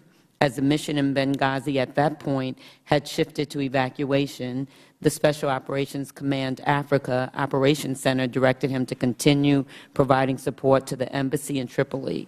We continue to believe that there was nothing this group could have done had they arrived in Benghazi, and they performed superbly in Tripoli. In fact, when the first aircraft arrived back in Tripoli, these 4 played a key role in receiving, treating, and moving the wounded. I'd like to yield the rest of my time to Mr. Conley. I thank my colleague. Does the gentlelady want that in the record? Yes, please. Without objection, it will be placed in the record. Mr. Hicks, you quoted, you said rather emphatically that the video had no material impact in Libya. That's correct. And you talked several times about conversations, phone conversations with the Prime Minister, who referred to it as a terrorist act, not as a protest. Is that correct? That's President. Oh, the President.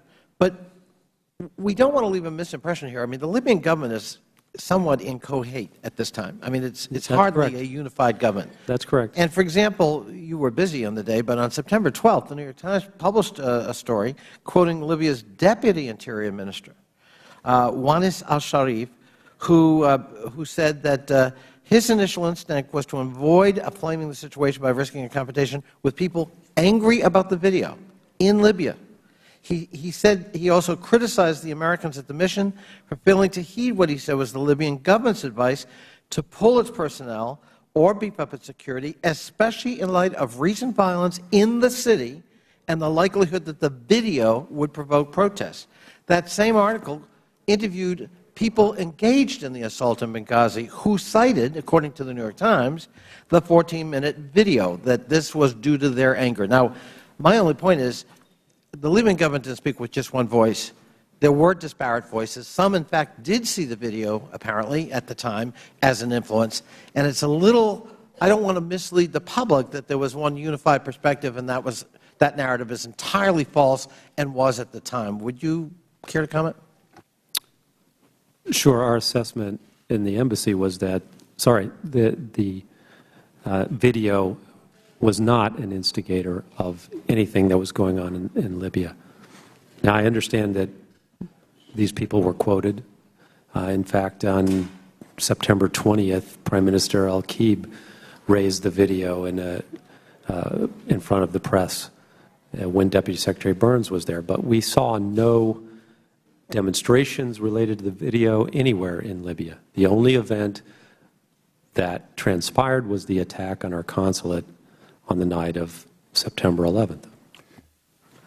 Thank you very much. I thank my colleague. Mr. Chairman, if there's no objection, I'd like to enter into the record the full New York Times article dated September 12th, Libya attack brings challenge for the U.S. I certainly think under the circumstances it would be appropriate to put in the record something that says that we were stupid to still have a consulate in Benghazi, that it was an unreasonable risk and it should have been closed down in light of the danger, and, in fact, they may have been a video reaction. I think that's a good balance. I thank the Chairman for that, the unanimous consent comment. With that, we go to the gentleman from Arizona, Mr. Gosar.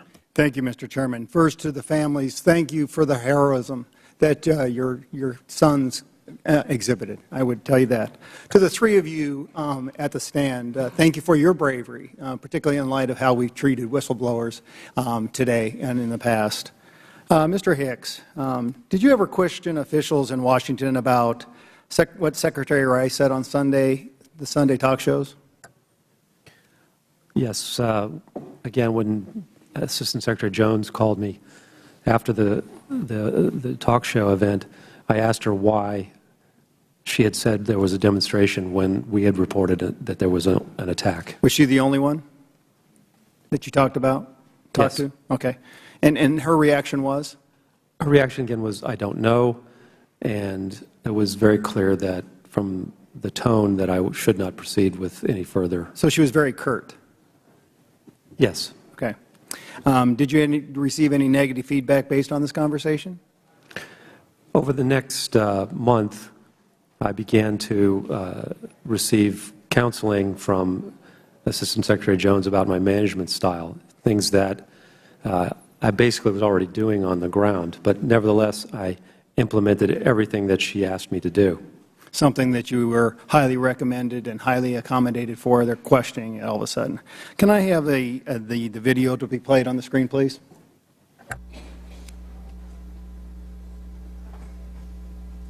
The fact is, we had 4 dead Americans. Was it because of a protest, or was it because of guys out for a walk one night who decided they'd go kill some Americans?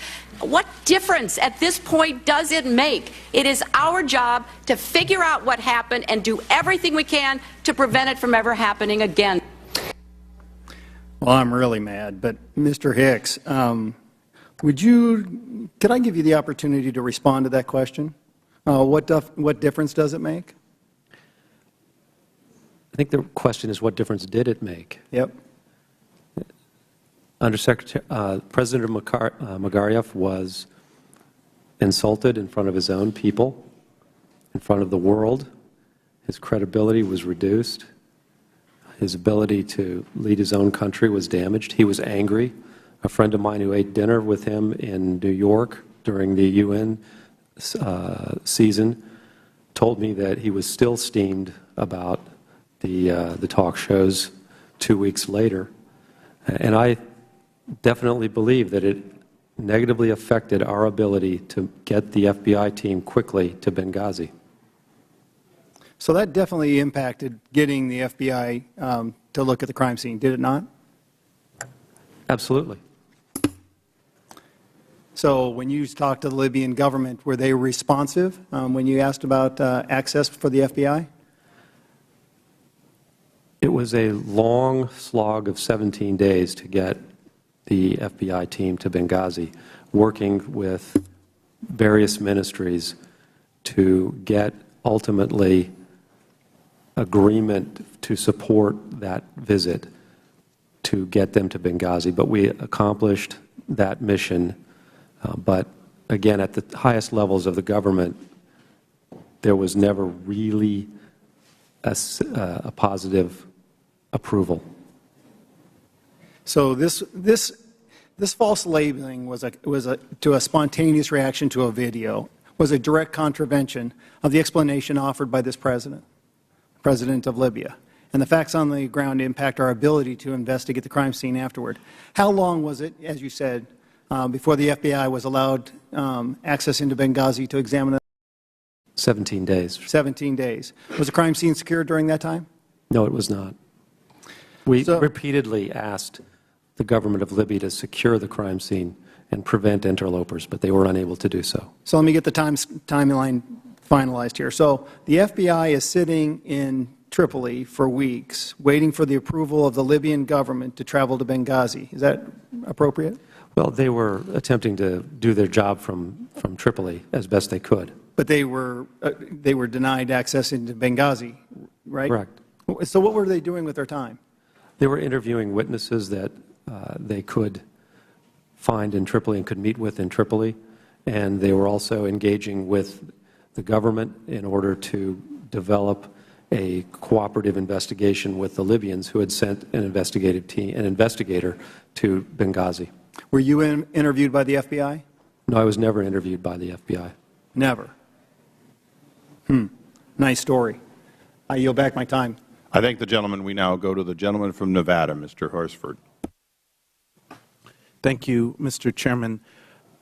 Thank you to our witnesses for being here. And, you know, it's my understanding that we've had 9 oversight hearings on Benghazi since the horrific attacks on our consulate on September 11, 2012. And like many of my colleagues have expressed to the family, I believe that we need to continue to do everything within our power as Congress to get to the solutions and the recommendations that will prevent this from happening again. And I think that in addition to our condolences, the things that we need to do most is our job, to come up with the recommendations to prevent this.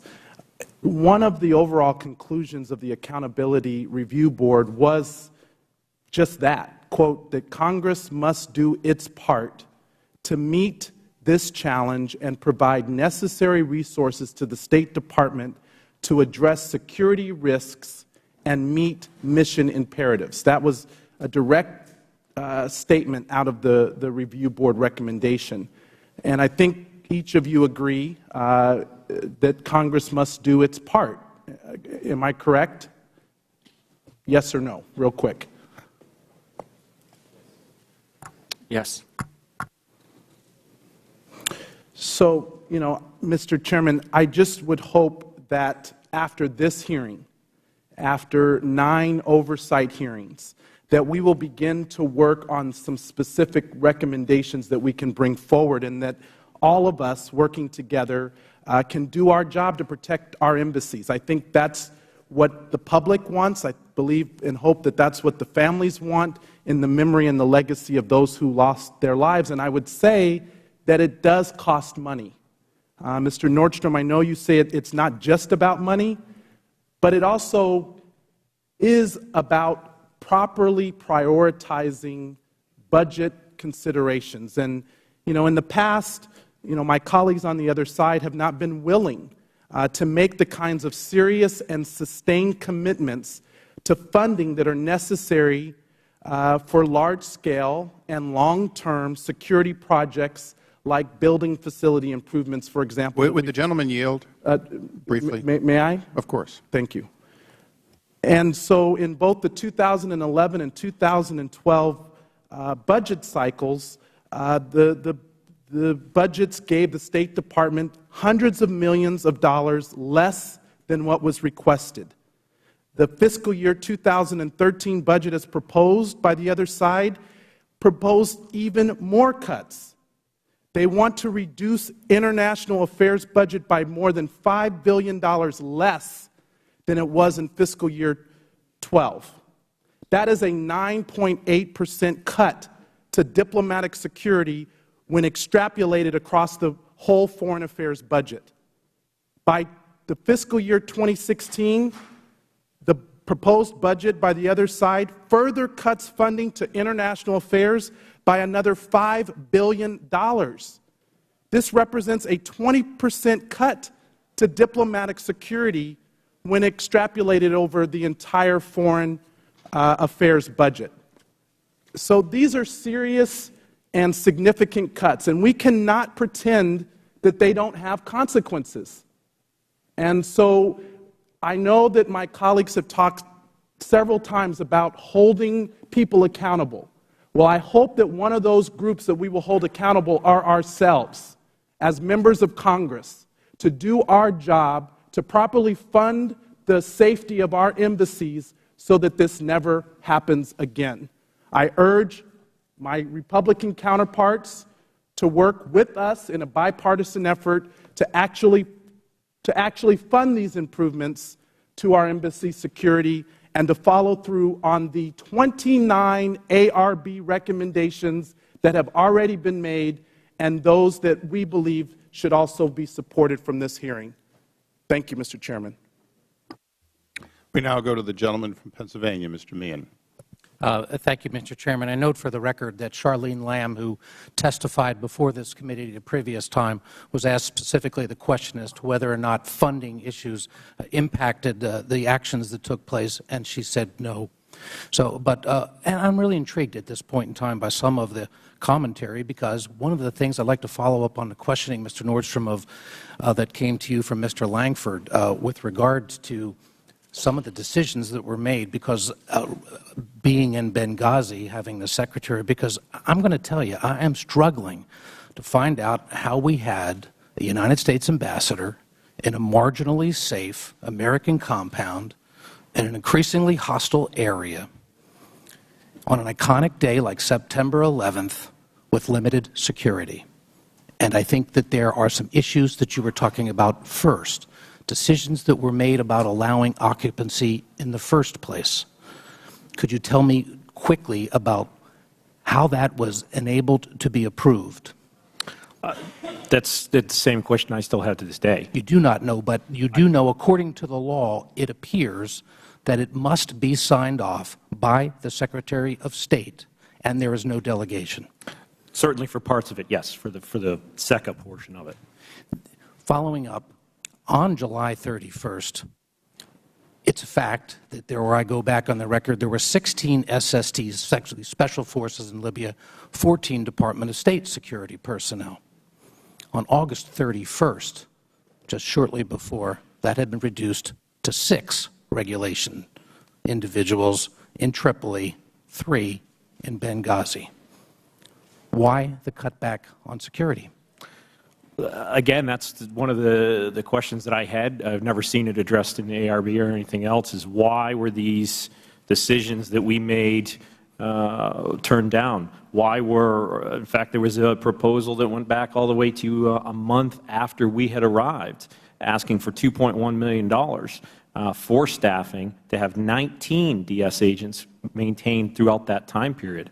I still don't have any understanding of what happened to that proposal. That went to the Undersecretary of Management as part of the Did you have confidence in the ability of the locals in the country who were purportedly designed to provide security for you? Did you have confidence in their ability to provide that? I think, to put it succinctly, it was the best bad plan.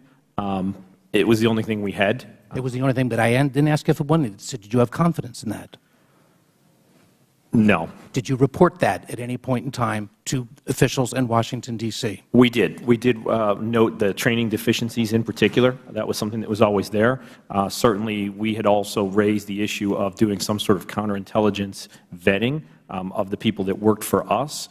Ultimately, that was turned down, even though we wanted it, because the Department of State wanted Post to pay the funds for it, which we didn't have. It had always been under our understanding that that was going to be paid for by Washington. Thank you. So, Mr. Thompson, I know that you have background in counterterrorism.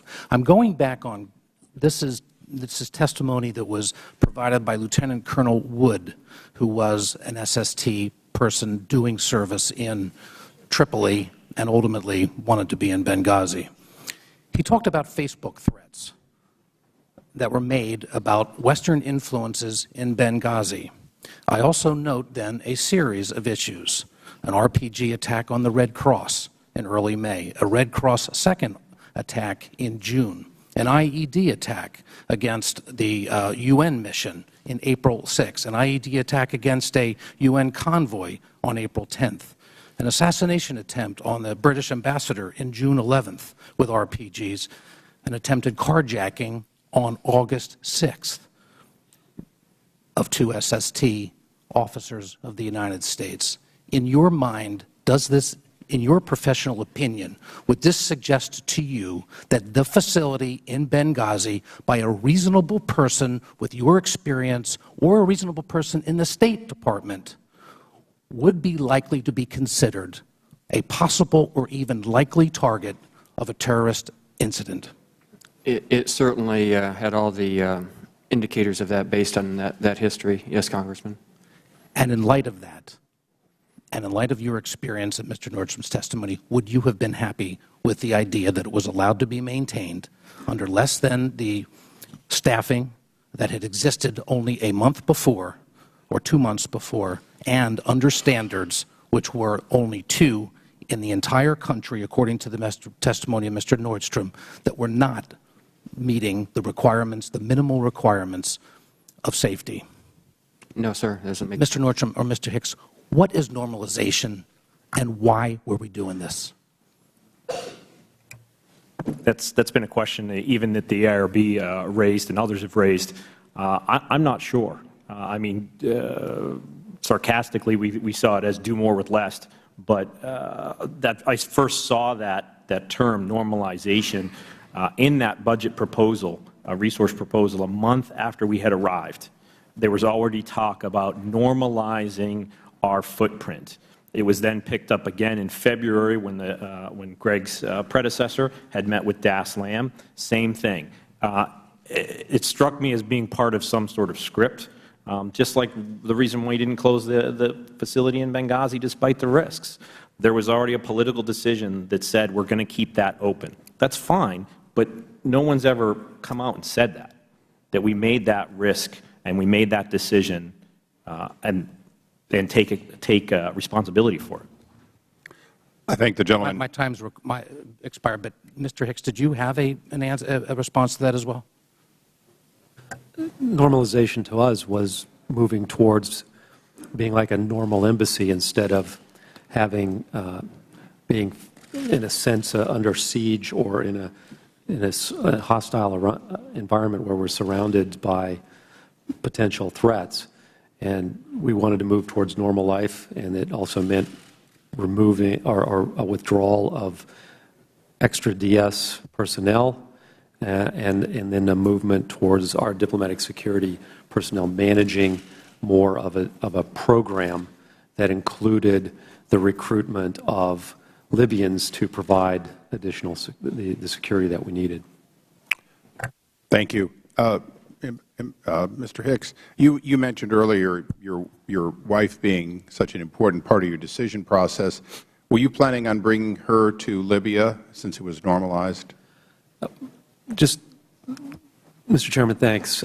Just to correct, I was actually selected to be DCM by Assistant Secretary for Near Eastern Affairs, Jeff Feltman, in Tripoli. Jeff and I spent a lot of time in the 2006 war in Lebanon together. Yeah. He's a good man. Yeah. But as to family returning to Libya, I mean, normalization means you bring back dependents and so on. Was that part of what was going on? That's what we were pointing towards, in fact. And Chris and I had a long talk on the night of September 9th before we left for Benghazi, and we talked about this, that we felt optimistic about the trajectory, that even though all of these security problems were going on, we felt that the Libyans were getting their political act together. They were going to pull together a government. They were going to get a constitution. Their economy was going to pick up. They were going to stabilize.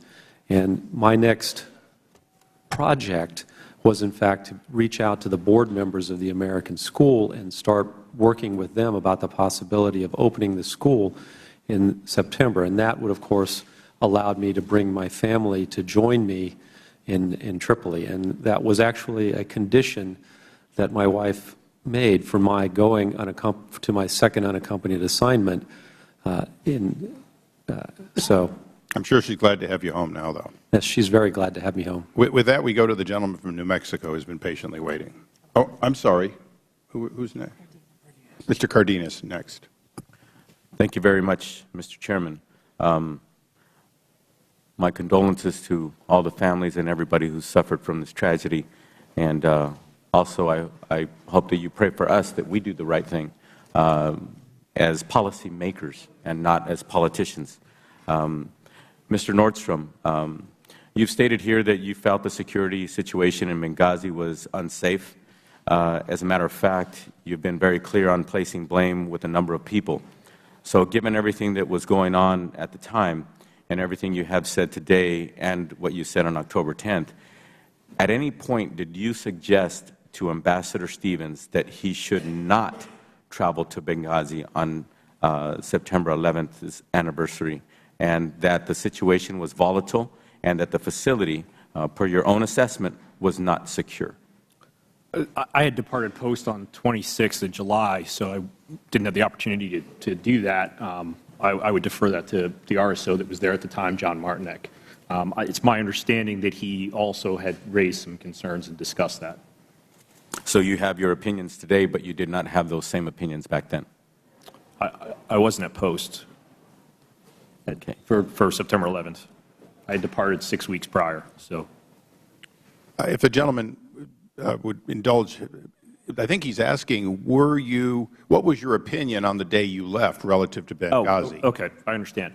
I had actually met with the ambassador prior to that as part of an out briefing, and he and I talked about kind of the way forward, and the threats in the East were something that we talked about. I had mentioned that in October as well. It was very concerning to us, the increase in the targeting. It was something that I had mentioned back to our headquarters in reporting. It was something that the Ministry of Interior brought up when the ambassador went and met with the minister in July to talk about requesting static security. They highlighted, number one, growing extremism in the East, particularly in Benghazi, in Derna, and Sirte. So absolutely, that was something that we discussed, and we were concerned in particular that we were not getting the resources. So you stressed that you did stress concerns, but not to the point where you said, I wouldn't go if I were you, or we never had that discussion, in part because the ambassador had not indicated any sort of desire to travel to Benghazi. My hope would have been that they would have had resources there to augment any such travel. And resources require other kinds of resources. I mean, if you have resources on the ground, they require actual funding, et cetera. There's a balance to creating the kind of atmosphere and security that would be required to meet any concerns, correct? Sure. In what we were looking at is that you were going to have a downsizing of personnel in Tripoli. So any time the ambassador would have traveled, that would have impacted security in both locations because you would have been splitting up resources, which is what I think ultimately happened. Mr. Hicks, can you shed some light on this discussion that we're having? In the two planning meetings that we had for Ambassador Stevens' trip to Benghazi, Regional Security Officer John Martinek raised serious concerns about his travel. Because of those concerns, the ambassador adjusted his plans for that trip. First, he agreed that he would go in a low-profile way. His trip would not be announced in advance. We would not do any planning of meetings until right before he went. Second, he eventually decided also to shorten his trip. He initially had planned to go on the 8th. He went on the 10th instead to narrow the time frame that he would be in Tripoli. The third step that he took was that one public event that he planned would take place at the very end of his trip, just before he left. Okay. So basically, you're describing what I feel to be consistent. What I've known of the ambassador is that he was very, very committed. He did listen to advice, et cetera, but he was very determined, and he continued to do his job. Exactly. He went there to do his job. He felt that he had a political imperative to go to Benghazi and represent the United States there in order to move the project forward to make the Benghazi Consulate a permanent constituent post. Okay. I'm so proud of his commitment, and that is very consistent with everybody who's come across him. I just hope that we can have that commitment up here as elected officials to do the right thing so this never happens again. Thank you so much. Thank you. We now go to the gentleman from Tennessee, Mr. Desjardins. Thank you, Mr. Chairman. Today's hearing is about one thing, one simple thing. It's finding the truth. And I know these families here want the truth, and I know the American people want the truth. But yet, I listened to this questioning today, and there seems to be a real partisan feel to finding the truth, and I don't understand that.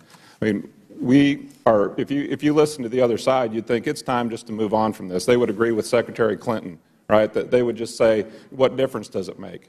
Well, some of the family members I talked to before this hearing, I guarantee this hearing makes a difference today. We want to know who made some of these decisions and why they made some of these decisions. The only encouraging part that I heard from the other side is that they feel that you all should be protected. Your ability to testify here and your desire to testify here should be protected, so that's good. And I want you to know I really appreciate you all being here. It does matter. It matters to a lot of people. Mr. Hicks, after your visit with Congressman Chaffetz, or Congressman Chaffetz's visit, did you feel any kind of shift in the way you were treated? Yes, again, I did. When Assistant Secretary Jones visited shortly after, prior to the visit, Assistant Secretary Jones had visited, and she pulled me aside and again said I needed to improve my management style and indicated that people were upset. I had no indication that my staff was upset at all, other than with the conditions that we were facing. Following my return to the United States, I attended Chris's funeral in San Francisco, and then I came back to Washington. Assistant Secretary Jones summoned me to her office, and she delivered a blistering critique of my management style. And she even said, I exclaimed, "I don't know why Larry Pope would want you to come back." And she said she didn't even understand why anyone at Tripoli would want me to come back. But yet, right after the attack and before the attack, you had all kinds of praise for your leadership. You got a call from Secretary Clinton. You got a call from the President praising you for your service and how you handled things. Was there a seminal moment in your mind to when all this praise and appreciation turned into something else? In hindsight, I think it began after I asked the question about Ambassador Rice's statement on the TV shows. Mm-hmm. And anyone listening to this hearing today, if they don't have questions, I mean, there was some comment made about, well, there was a few people in Libya that had a problem with this YouTube video, but the overwhelming evidence is that this was a terrorist attack. Everybody knew it, but yet someone higher up decided to run with this story, this facade, and they kept it for a long time. And I would think that everyone sitting here wants to know the answer why that was done. So what other impediments have you had, or how have you felt since deciding to come forward? Do you feel like they've treated you any differently from that point on? Well, after I was angry with the way I'd been criticized, I thought it was unfounded. I felt like I'd been tried and convicted in absentia, and but I decided I was going to go back and try to redeem myself in Tripoli. What is your job right now? What is my job? I am a Foreign Affairs Officer in the Office of Global Intergovernmental Affairs. Okay, a far cry from where you were and your level of capabilities. Yes, sir. Yeah. So when you came back to the United States, were you planning on going back to Libya? I was. I fully intended to do so. And what do you think happened? Based on the criticism that I received, I felt that if I went back, I would never be comfortable working there. Mm-hmm. And in addition, my family really didn't want me to go back. We'd endured a year of separation when I was in Afghanistan in 2006 and 2007, and that was the overriding factor. So I voluntarily curtailed. I accepted an offer of what's called a no-fault curtailment. That means that there would be no criticism of my departure of post, no negative repercussions. And in fact, Ambassador Pope, when he made the offer to everyone in Tripoli when he arrived, Chargé Pope, when he arrived, he indicated that people could expect that they would get a good onward assignment out of that. All right. Well, thank you. I would just close with the fact that we have a president that's made it his policy since he took office not to knee-jerk or jump to conclusions when it comes to some tragedy or event. But yet, why did he do it in this case? Why was he quick to jump to the conclusion that this was a protest due to a YouTube video? I think we all know that's not true, and I think we all need to find the answer to that. Thank you. And of course. Could I just clarify? The job that I have right now, between my curtailment and my finding of this job that I have now, I had no meaningful employment. I was in a status called Near Eastern Affairs over complement, and the job now is a significant, it's a demotion. Foreign Affairs Officer is a designation that is given to our civil service colleagues who are desk officers. So I've been effectively demoted from Deputy Chief of Mission to desk officer. Let me just interject one thing at this time. In your opening statement, I note, and it's already in the record, but I want to make sure that it's separately placed in at this moment, you included an unclassified document purported to be from the President of the United States to the President of Libya. Is that correct? Yes. I want to be very careful. It doesn't have a signature. It looks like it was electronically transmitted. It's a cable. This cable, was it, as far as you know, from the President of the United States directly? Yes. And was it delivered to the President of Libya directly? It was. And does it mention terrorist attack anywhere else? And I'd note that this is September 17th, which would be that Monday afterwards. Does this, in your opinion, in any way, shape, or form, describe the unfortunate circumstances as terrorism to the President of Libya? I believe it does. Mr. Chairman. Yes. I don't even It's in his opening statement. It was delivered to everybody. Okay. These are inclusions. But it says, thank you for responding quickly to the tragic attack in Benghazi. And I'm reading through this thing, well, it's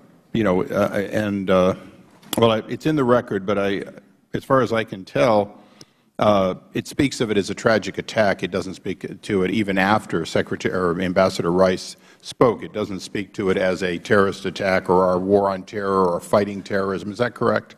Yeah, I don't have it before me at this moment. Okay, we'll deliver it back to you just to make sure someone may want to follow up, and your counsel has it for you. Oh, sorry. Yeah, it says outrageous attack. Okay, so it's an outrageous attack, but it doesn't talk about us working together to fight terrorism, does it? No. Okay, thank you for including that in the record. We now go to the gentleman from Texas, Mr. Farenthold. Thank you very much, Mr. Chairman, and I'd like to also join my colleagues on both sides of the aisle in expressing our condolences to the families of Ambassador Stevens, Sean Smith, Tyrone Wood, and Glenn Doherty, and all of those others injured. I want to quickly clear up just a couple of loose ends from earlier testimony, and then I want to ask a couple of questions about the February 17th Martyr Brigade. But first off, Mr. Hicks, you've testified on numerous occasions that you never got a chance to read the classified ARB report. You do have security clearance that you sat in with the meeting with Mr. Chaffetz that your minder couldn't attend, so you do have security clearance. Yes, sir. All right. And then, Mr. Thompson, you testified and answered the question as to why the FEST team, your response team, was not deployed. One of the things you heard was it might not be to a safe location. Do you guys train to deploy to Canada or the Caribbean islands or other safe locations, or are you trained to respond to hotspots? Hotspots. And would there have been any reluctance on the part of you or any of the men or women in your organization to go to Libya or anywhere in the world that you were needed to protect Americans? I hang out with a very noble and brave crowd. The answer is no. I didn't think so. And then, Mr. Hicks, I want to talk a little bit about what was going on in Libya at the time. There had just been a revolution. We had a newly elected president, democratically elected. We were involved through our NATO partners in that. This was probably a win for the United States. We had a friendly government, a relatively friendly government going in, and then we all but make the new president out. We throw him under the bus on the Sunday shows. And you testified that may have been one of the reasons the FBI was slow getting in. Do you think it overall damaged our relationship beyond that with Libya? It complicated things for that period of time, I think, particularly with respect to the FBI mission. But the Libyan people, as a poll released by Gallup right before 9/11 attests, valued our relationship highly. In fact, higher than almost any other Arab country. It was over 50% of the population. And isn't that one of the reasons Ambassador Stevens went to Benghazi on that fateful day, is to continue to show our support for what was going on in Libya at the time? Absolutely, especially to the people of Benghazi. All right, now I want to go on. There have been some reports floating around. Can you, Mr. Nordstrom, can you tell me what the role of the February 17th Martyrs Brigade was in protecting the consulate in Benghazi? Certainly. That was the unit, for lack of a better term, that was provided to us by the Libyan government. Now, were you aware of any ties of that militia to Islamic extremists? Absolutely. Yeah, we had that discussion on a number of occasions, the last of which was when there was a Facebook posting of a threat that named Ambassador Stevens and Senator McCain, who was coming out for the elections. That was in the July timeframe. I had met with some of my agents and then also with some annex personnel. We discussed that. And Mr. Hicks, you were in Libya on the night of the attack. Do you believe the February 17th militia played a role in those attacks, was complacent in those attacks? Certainly elements of that militia were complicit in the attacks. The attackers had to make a long approach march through multiple checkpoints that were manned by February 17 militia. All right, now, okay, I'm going to, Mr. Hicks, Mr. Nordstrom, I'm going to ask you both this question. I mean, I'm stunned that the State Department was relying on a militia with extremist ties to protect American diplomats. That doesn't make any sense. How does that happen? You mean like in Afghanistan, where Afghanis that are working with our military that are embedded and turn on them and shoot them, or Yemen, our embassy was attacked in 2008 by attackers wearing police uniforms, or in Saudi Arabia, in Jeddah, we had an attack in 2004. The Saudi National Guard that was protecting our facility reportedly ran from the scene, and then it took 90 minutes before we could get help. With pretty high unemployment in the United States, I would imagine there's some people that would be willing to take it, Americans that would be willing to take jobs overseas. We couldn't agree with you more, but unfortunately, as I said earlier, one of the things that we ran into, that was the best bad plan. That was the unit that the Libyan government had initially designated for VIP protection. Well, it was very difficult to extract ourselves from that. I certainly hope that these hearings will result in us not having to rely on the best of bad plans, and we can use folks like Mr. Thompson and his group for what they were intended and secure our personnel. I see I'm out of time, Mr. Chairman. Only by a little. We now go to the distinguished gentleman from the great state of Washington, the chairman of the Resources Committee, Mr. Hastings. Thank you very much, Mr. Chairman, and let me add my voice to all of my colleagues that thank you for your service. I think while we all say it, it probably should go without saying it, but nevertheless, we really do appreciate that. Mr. Hicks, I want to follow up. You may have answered this, so I just want to get a clarification, because Mr. Jordan was entering into questions regarding the lawyer that came in and was not allowed to go to the meeting because wasn't qualified to go to that meeting. My question specifically is to back up. The State Department sent this lawyer. Were you told why the lawyer was sent? He was sent to participate in all the meetings and all events associated with Congressman Chaffetz's visit. Okay. Did you find that unusual? I never had occurred before in my career. Okay, but they did. The State Department did say that this lawyer was going to come and participate in all of the meetings. Yes, you were told that, and then of course they couldn't because of the protocols. You mentioned that the tone of the State Department, as related to you, changed probably after the Rice interview. It began to change. Yeah. Explain, just give us some examples of how things changed. Again, I began to have my management style counseled by Assistant Secretary Jones. When she visited, she again counseled me on my management style and said staff was upset. I had had no indication of staff being upset. And then again, when I returned to Washington, she delivered a very blistering critique of my style and again exclaimed, "I don't know why Larry Pope would want you back." Well, that leads to a very obvious question then. Prior to September 10th, 2012, had you received any negative feedback from your superiors? No. Chris and I had developed a very positive relationship. He trusted me, I trusted him, and we were working together very, very well, and morale was high. Well, I suppose in a career as long as yours, you might have some disagreement with your superiors. Was it to the extent that you have felt that you were treated after this event last September compared to prior maybe disagreements you may have with your superiors? I guess on a scale of 1 to 10, 10 being the worst, 10. And you were 10 after. Okay, all right. I guess that's what I would like to wanted to follow up on.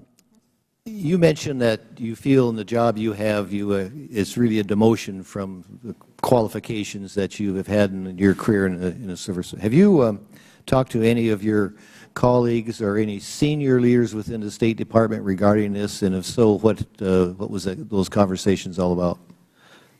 I spoke with, after a couple of friends who are outside the department intervened with senior officials about my situation, the Deputy Secretary Burns and the Director General said that I would be taken care of.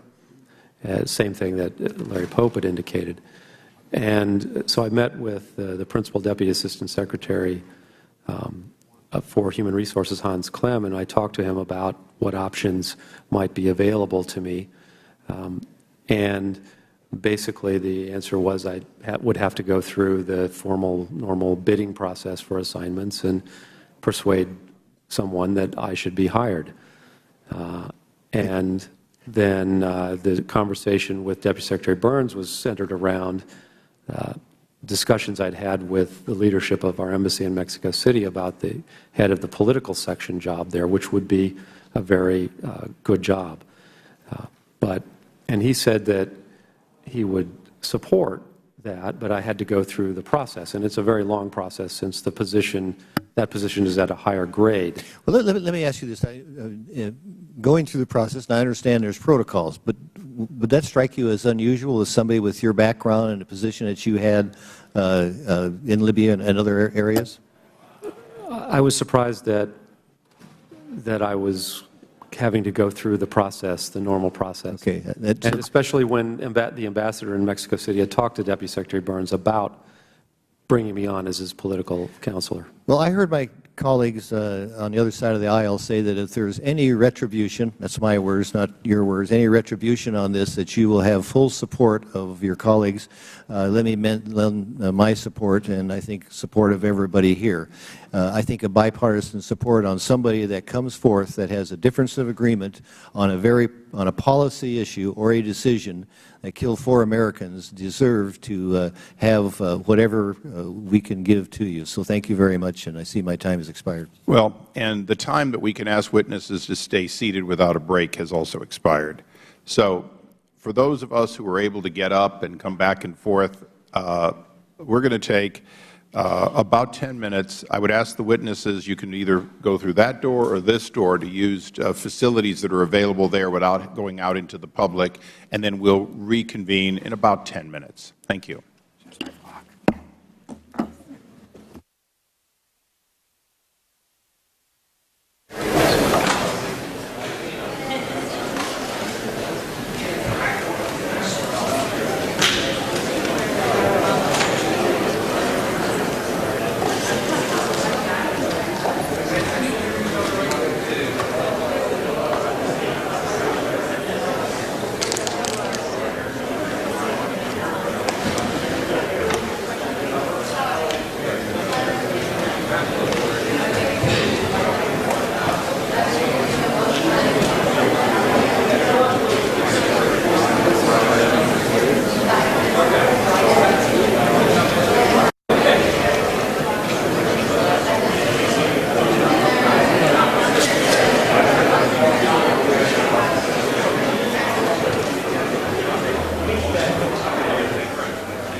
Darrell Issa, the chairman of the House Oversight Committee, is saying that the committee taking about a 10-minute break. They've been at it for just over 4 hours, a hearing on the attacks on the U.S. Consulate in Benghazi, Libya on September 11, 2012. We're going to stay here live and open up our phone line.